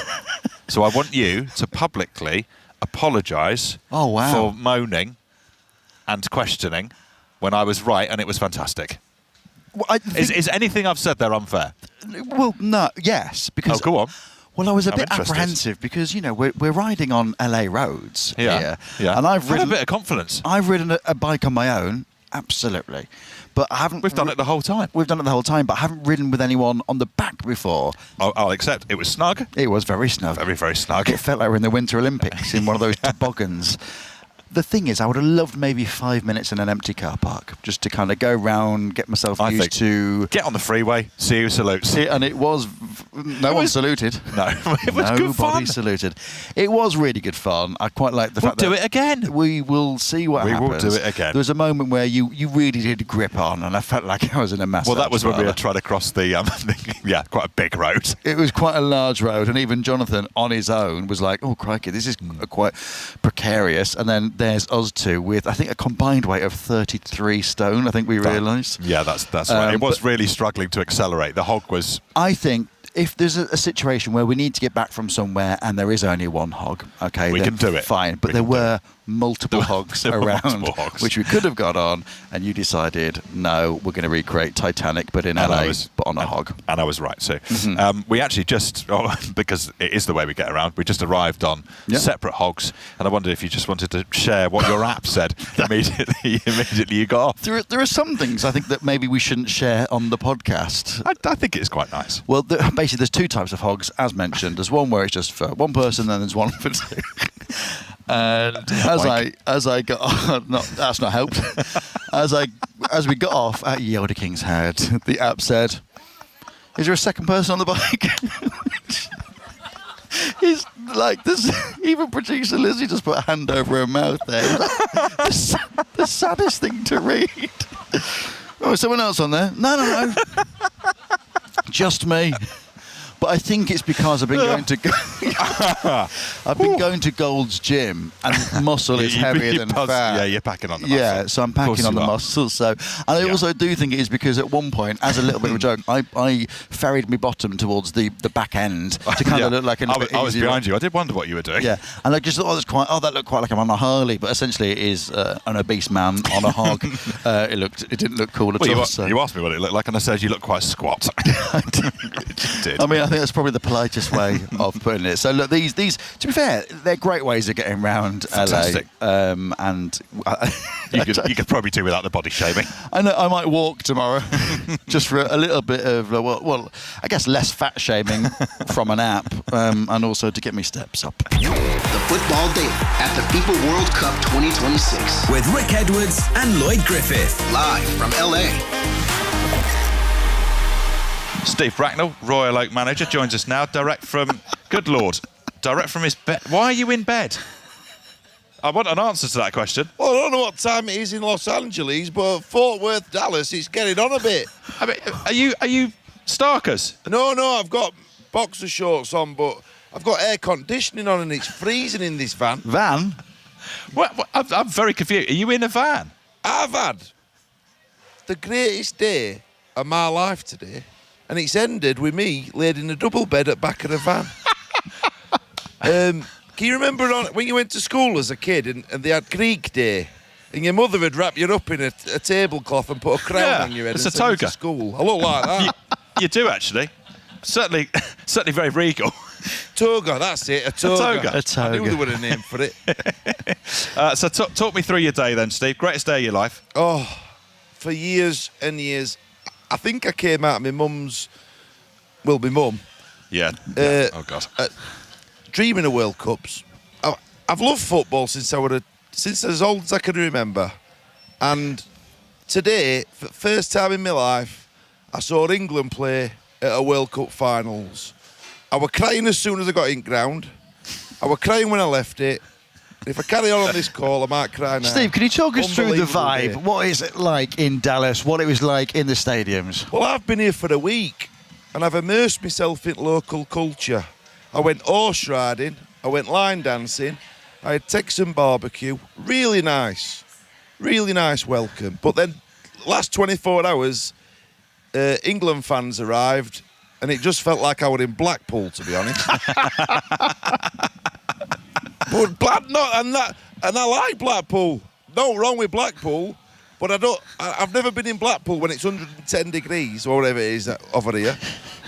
Are you getting a lot of attention? A lot of people recognising you, Steve? Oh, I'll tell you who like me. Mexicans love me. I don't know why, but Mexicans, I think there's a real niche market for a Sunday League football club, a Mexican branch at Royal Oak fan base. They seem to just really understand me. But it's been fantastic. We had a vote this morning. Should we have a Mexican breakfast or waffles? I felt waffles were a bit too heavy for this heat, so we went for a Mexican breakfast, and then we walked to what they call Texas Live, which is a big complex opposite the stadium, and there must have been 7,000 English fans. I think I've heard Wonderwall about 25 times today, but there's never too many times to listen to Wonderwall. Well, you won't hear Bring It On I've heard Down. Angels 6 times, I'm sick of that. Hey Jude 20 times. There's a really beautiful walk from Texas Live across a bridge into the stadium, but walking into that stadium today was absolutely breathtaking. Did you, as we did, very much enjoy the commentators dancing around the fact that at one point Harry Kane made a block in the 6-yard area with his nether regions? Meat and veg. His meat and 2 veg. Is that what happened? Did he do it with his private? He did do it with his private. Yeah. And the commentators were sort of saying, oh, he's taken that in the chest. We go, that is not his chest. Weird chest. Let me tell you. Yeah. He wishes it were his chest. That's a mark of the man. It is a mark of the man. And I bet you what, Thomas Tuchel's got that much attention to detail, he'll be having Harry Kane checked out down there after the game. Well, let's hope so. How are you enjoying, I know you're in your double bed now, how are you enjoying living on a bus or in a van or whatever it is? I'm missing our Nikki, my wife. She said, Steve, I miss you. But she did say to me, Steve, do you know you with a tan? You look a little bit like Pep Guardiola. And that cheered me up. Yeah, it was great, yeah. I've got to be honest, it's a little bit more Pierluigi Collina for me. Oh, wow. All right, I'll take that one, fair enough. Steve, are you managing to do the podcast while you're out there? Someone basically dragged me to an hotel rooftop, put a cowboy out on my head and said, talk about World Cup for half an hour. So there is an episode out, Game's Gone, the Steve Bratnell podcast, just to plug it, but we've managed to turn it around. You always do, Steve. It's a really big sell. Hey, I'll tell you where I recorded podcast. Go on.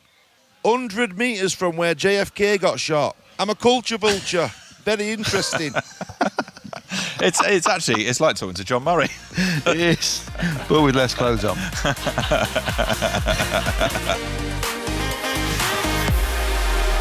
Now, let's dive in to Kasper Schmeichel. Not literally. There's quite a few goalkeepers in this World Cup that are world class that we're just not going to see. David Raya, Lemons, who I called Lemons earlier by mistake. Edison. You know, 3 incredible goalkeepers all at the top of their game that we're just not going to see. How do they keep themselves sharp? And also, how do you not get annoyed, especially in Raya's situation? If I'm Raya, I'm absolutely fuming. But he's had an unbelievable season, hasn't he? With what he's done at Arsenal. And then Unai Simon's, just had an average season. But again, are you looking for consistency with the Spanish team? I think if I'm the Spanish coach, he's probably thinking he's got a lot of headaches. Does he need the headache of swapping goalkeepers now? If it's not broke, don't fix it. Don't forget Unai Simon won the Euros with Spain. So it's not like you've got a complete novice in there. You've got a European champion in your goal. In my experience, managers, they don't want to think about the goal. They just want to know he'll do his job. I've got 10 players and plus I've got a lot to think about. I just need you to do your job. Is that why so many goalkeepers are nuts? Because you're just left to your own devices? They're just like you over there on your own? Well, no, because that's not how we train. People say goalkeepers are crazy, and I'll agree with that because you are crazy if you accept that level of responsibility. Right. Then you're crazy. That's that pressure on then you. You're crazy. If you thrive on knowing any mistake can cost your entire country, then yes, you're crazy. Then you're crazy. Yeah. But that is why there's only one of us on the pitch. But then surely you flip it, the buzz when you're the last line of defence. But and you just saved it. You thrive on it. That pressure, that is the best pressure I've ever known. There's no better feeling in the world than standing in the goal in a World Cup, wherever you are in the world, and knowing that everyone at home in your country is watching this game. Everyone's up at whatever time it is. Everyone is sat there. Every person you know, everyone you've gone to school with, every teacher you've ever had, anyone you've ever... They're all watching. Yeah. They're all watching that game, and everyone is together wanting us to win. That feeling is the absolute pinnacle of football for me. Well, one of the things that we know about goalkeepers, and you've just mentioned, is so much of it is mental. And Alisson, I think, was a really good example of that, because basically he had nothing to do until then suddenly he had something to do.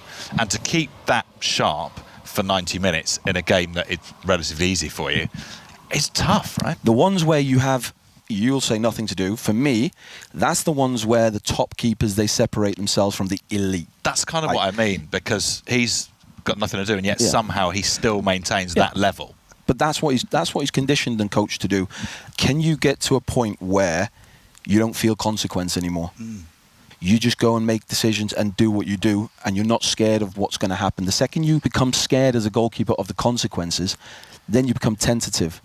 And when you become tentative and uptight, then you cause yourself problems. And the other side of it is, can you accept that you don't have anything to do? Because you'll have goalkeepers that will go looking for work. They need to get involved in the game. They need to feel involved in the game. So you've got to devise strategies in your own head, whatever you need to do to feel like you're involved in the game. Now, people probably won't realise how much running some keepers actually do, but they do it to stay involved, to feel like they're in the game. We might have the ball up the other end. Obviously, nobody's watching the keeper there, but he'll be moving with the team, and he'll be doing that, one, to potentially be in the right position if they're needed, but also he'll be doing it to stay involved in the game. I've had a few goalkeepers that I've interviewed in the past talk about the line where they basically just follow the ball like the whole way wherever it goes, just to keep them in the game. It's like, I need to be connected to that ball the whole time, so I'll just move. So I just know that wherever that ball goes, I'm going, and I'm just ready for it. Like I say, everyone finds their own way. I mean, if you take the example, for example, my dad used to shout a lot. If you ask Gary Pallister or Steve Bruce what he was shouting, I don't think they'll know what he was shouting. But he's at it again. No, but what I mean, that was for him to stay involved in the game. That was his way of staying involved in the game. I played with David Seaman. David Seaman was the complete opposite. Yeah. He would just stand, and he had a completely different zen about him. Yeah. He was just cool, calm, and collected. And you have keepers doing all sorts of things, but it's to stay involved and to stay focused, to stay sharp. And particularly the other thing about that is if you are playing in different climates, when you're playing in the cold, for example, it can be cold being a keeper, so you also got to keep moving. You got your gloves on, that helps. They're wet, so they're freezing. David Seaman told me a lovely story. He said the only distraction he used to get was, because he's a keen fisherman, like sometimes if the turf was torn up, he'd see worms and like, oh, that's a good bit of bait. Which I thought was funny. What's Seaman doing down there? Just put him in his glove bag, a glove bag of worms. The Football Daily at the FIFA World Cup 2026. With Rick Edwards and Lloyd Griffith. Live from LA. Actor, comedian, writer, and Wrexham AFC director Humphrey Carr's with us. Hello, Humphrey. Hi, guys. Thanks for coming along, mate. It's such a pleasure. It's been nice to have you guys in my manor. It's been a busy day for you today. It's been quite a busy day. What have you been up to? Yeah. I moved house. Okay. Yeah, I moved house today, and how have you got out now? I'm going because my wife, bless her, was just like, just go. Get out of here. I'll sort this out. Yeah. I just left her in a sea of boxes. But you'll be going back to help her tonight after this, though? Yeah? No. After this, I'm flying to Atlanta, okay. Georgia, to go and enjoy some more red hot World Cup action, baby. Yeah. Basically, you spend half your time here, half your time in America. Thereabouts. Weirdly, I've been in the UK for about 14 months before coming back a couple of weeks ago. But yes, I do about half the year here, half the year in the UK. Are you excited the World Cup is here in the USA? I'm beyond jazzed. Yeah, I mean, I'm so excited because beyond jazz. Goodness me. Well, what happened? I lifted all those boxes and I did something to my back, and then it just I just got super jazzed. Suddenly you're beyond jazzed. I just jazzed myself. Decent title for your autobiography. Yeah, and no, I'm really excited because I've lived here for 13 years, and it's been really exciting seeing the way football has grown and grown, and people got more and more interested and more excited about it. And I think it's really exploded because the US is doing well. Yeah, people here are excited about it. They're enjoying all the videos of Scottish people turning up in Boston, of course, and Algerians in Kansas or whatever it is, and it's great. I'm really enjoying it. Last World Cup, Wrexham were non-league. Yeah. This World Cup in the Championship, and I've got two players representing their country at the World Cup. Yes, that feels like a pretty good marker of progress. It's huge, and Wales were very close to qualifying as well, which would have given us another 3 or 4, which would have been amazing. It's nuts. That is another really nice yardstick of how the journey we've been on. And Libby Kakachi, who's our left back, plays for New Zealand. He played all 3 games. And I got to go see him play against Iran, which was very cool. And it's quite mad because me and my friends and Rob Beckett went to the racecourse to see Wrexham v Grimsby in that thrilling 5-4 game in the conference. And Max Crocombe, the Grimstown goalkeeper, playing in goal for New Zealand. And it's like these little fairy tales are going, they're going to play for their nation one day at a World Cup. It's so cool. I mean, everyone's got so excited about Vazenia and his mum and that whole story. And that is a great story. But there are hundreds of those happening kind of all across the World Cup all the time, which is a real joy. And it's very cool for us that we've got a little connection to it that way. Have you been doing any scouting? So weirdly, my role at Wrexham these days, I work for basically our foundation, which is our kind of charitable arm. But I'm still on the transfer committee as a sort of hangover from the days of yore.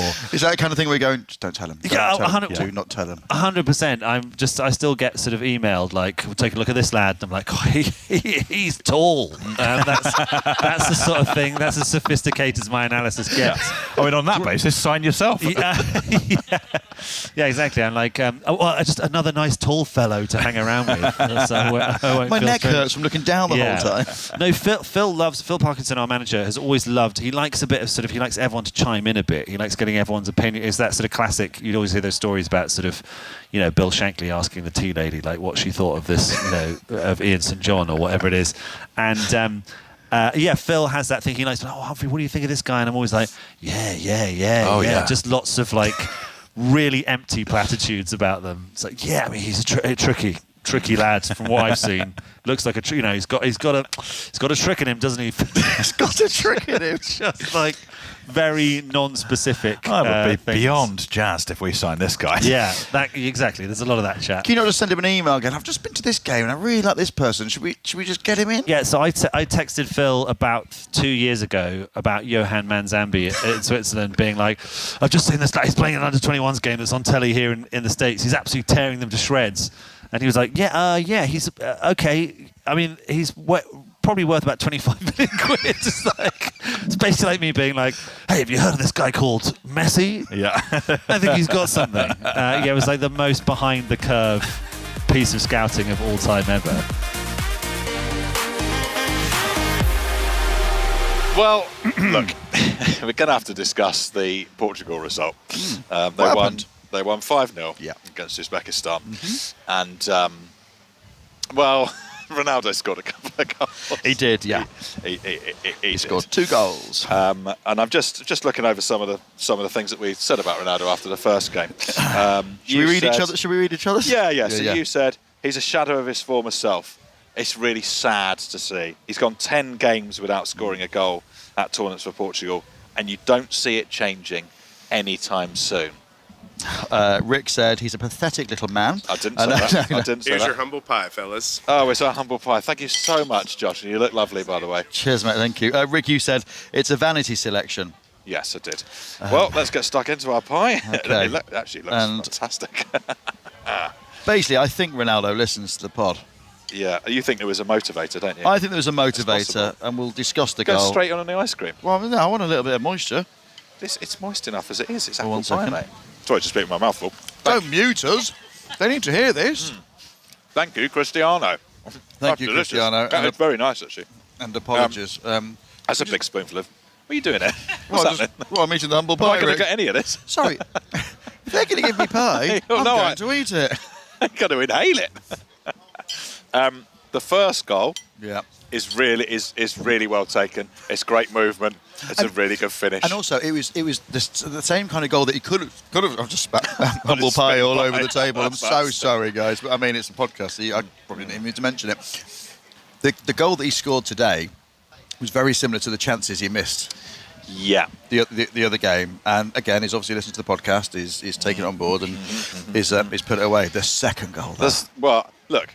I think almost the free kick is my favourite that he didn't score. Yeah. Because he's pulled our pants down. Not just us. Like he's pulled down all of the opposition pants, the goalkeeper's pants, our pants are down because we're all just staring at him doing the approach to the free kick. He's desperate to score another. He is desperate. He's definitely taken it. What's Mendes doing? Oh, he's scoring. Also, just to point out for the editors, can we use Rick doing that as the thumbnail? That would be absolutely fantastic. Just Rick with his... Why do they hate me so much? I think you've done something to them at some I don't point. think I have. I think it's the way you speak to them. But This is from yesterday where I'm just talking about Haaland. I'm not going to do it again because I'm terrified that they're going to use it. But I was just doing my impression of Haaland chasing after a defender, and they freeze frame that as the cover of this Instagram It was post. absolutely beautiful. Your face when you saw it come up on Instagram, like, Why why have they used that? It's beautiful. And then the caption they've put is, what is it? Nobody more terrifying than this man. It's out of order. It's absolutely not out of order. Well, you think it's in order. To the BBC Sport team at home. Yes, well, don't Thank you. do me doing the this business, please. Well, I mean, Thank you. it's going in. But that was lovely, and then the third goal was just a fantastic finish. I mean, I thought he missed it. We both thought he was going wide. Oh dear, He's rusty. I mentioned it last time. And then as it slowly went in, both like, okay, yeah, it's a good goal. That very good he's goal. He's back. He is. We take it all back. It's good for the narrative. It's good for the narrative. It's fantastic there for the narrative. There were quite a few angry Ronaldo fans on that Instagram video that we popped out the other day. I think we might hear from them again, actually. Oh, I think they're coming back, yeah. And we're eating the pie. My favourite one was like, look at this 100-kilogram man slating Ronaldo. Yeah, and I was like, weirdly, come on, that's mate. a compliment. I was like, I'm 106. Yeah. So fair play. Well, And probably back up to 107. Probably heavier. So there we go. But it was good. It was good to see him. And obviously, clearly, I talked about how the team were elated when the Argentinian team were elated when Lionel Messi scored. the Portuguese team were obviously also very elated. They're like, oh, great, he scored. Yeah. maybe he'll stop shouting. He'll be less grumpy. we'll get our old mate back. And I think he shouted into the camera at the final whistle, I'm back. I mean, he enjoyed it. I tell you what, whilst we're having this pie, it's great pie. Ronaldo broke a record today. And I mean, there's been a lot of records broken in the last 2 or 3 days. Obviously, that's how records happen. You know what I mean? Time elapses and, people score more goals and stuff. He was the first to score at 6 World Cups. That's not bad, is it? It's what, the pie or the record? Oh, the pie. The pie is fantastic. He's the first footballer to score at 6 World Cups, which again, I mean, we may have given him a little bit of jip in the last episode about Portugal, but we shouldn't have done. We should have done, and we take it back. And Cristiano, I know you do listen. Thank you for subscribing, and and thank you for the pie as well, and for putting notifications on your phone. But we take it back and keep going. You're doing really well. Did you see this quote from him? Yeah. Would you want to read it out? Yep. Shall I do the accent?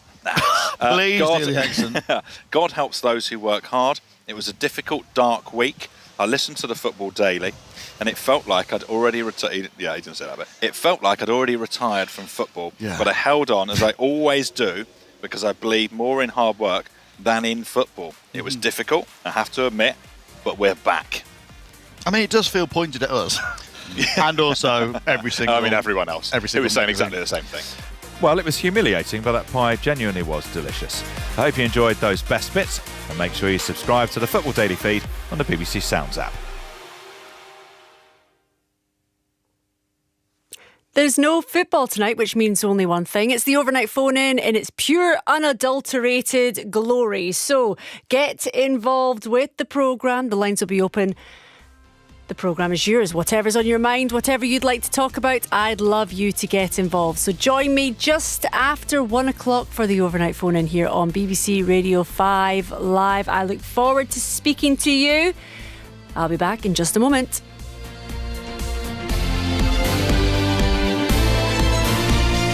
The voice of the UK. This is BBC Radio 5 Live.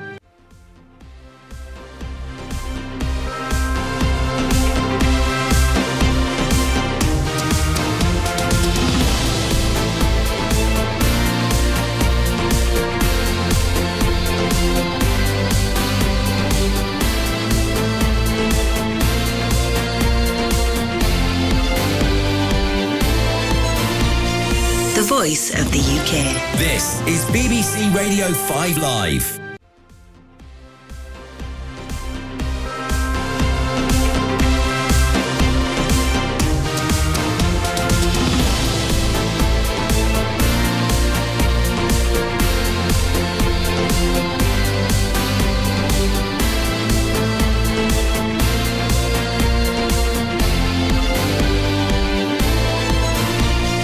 The voice of the UK. This is BBC Radio 5 Live. BBC News with Eileen McHugh. Events are taking place across the United States to mark the 250th anniversary of America's independence from Britain, in what's been hailed as a moment of national celebration and reflection. However, a severe heat wave and storms in parts of the country have seen some festivities scaled back or cancelled. The flagship Salute to America Gala on the National Mall in the capital Washington, D.C. is due to go ahead, but attendees were told to seek shelter during the build-up as thunderstorms swept through the area. Our reporter Rich Preston is there. We are being evacuated. My team here behind me having to pack up. The US Secret Service has told us to get off the press risers. That's because despite the terrible heat that we've had today, there's now a warning of a huge thunderstorm incoming. So everyone around us is being told to get to a safe area, including the press, of course. So we're having to pack up, and who knows whether the events tonight will go ahead. The head of Venezuela's National Assembly, Jorge Rodriguez, has insisted that rescue operations are still underway to search for survivors of last month's twin earthquakes. He was speaking after the Information Ministry announced that almost 3,000 people were now confirmed to have died. Warren Bull reports. In his statement, Jorge Rodriguez said more than 16,000 people were injured in the huge earthquakes that struck on June the 24th. He defended the Venezuelan government's response, saying more than 20,000 people had received medical care so far and that 30,000 Venezuelan officials had been deployed alongside international rescue teams. They are now largely refocusing their efforts on recovery operations. Thousands of people are still in temporary shelters or even on the streets, and tens of thousands remain missing. The Kremlin says President Vladimir Putin has spoken by phone with Donald Trump hours after the US president held a similar call with the Ukrainian leader Volodymyr Zelensky to mark US Independence Day. Earlier, Russia warned that Ukrainian attacks would not go unanswered after an oil terminal in St. Petersburg came under attack overnight. Sarah Rainsford reports. Ukraine is explaining that strike by saying that the oil refinery is used to supply Russia's military. We also know that Ukraine is targeting the fuel inside Russia to affect the Russian economy, which depends very heavily on exports of oil, and also because what we've seen in recent weeks in particular is real fuel shortages for consumers across Russia. Iranian state media say senior representatives from Hezbollah and Hamas have attended the first official day of mourning for the country's former supreme leader. They were among vast crowds of Iranians loyal to the Islamic Republic who have been paying their respects to Ayatollah Ali Khamenei. World News from the BBC. Immerse yourself in the sounds of summer. Crowd settles out here on centre court. Here we go. Returns for the forehand, and that's a beauty. Stunning backhand volley. Slice forehand. Backhand into the middle of the court. He's trying to win it here. And he has! Join us down at SW19 for Wimbledon 2026. The two embrace at the net. Continues today from 12. Ask your smart speaker. Play BBC Radio 5 Live. This is BBC Radio 5 Live. Call free 08085 909 693. Text 85058. Text will be charged at your standard message rate. Visit bbc.co.uk/5 live terms for our terms of use and privacy notice. The voice of the FIFA World Cup 2026. This is BBC Radio 5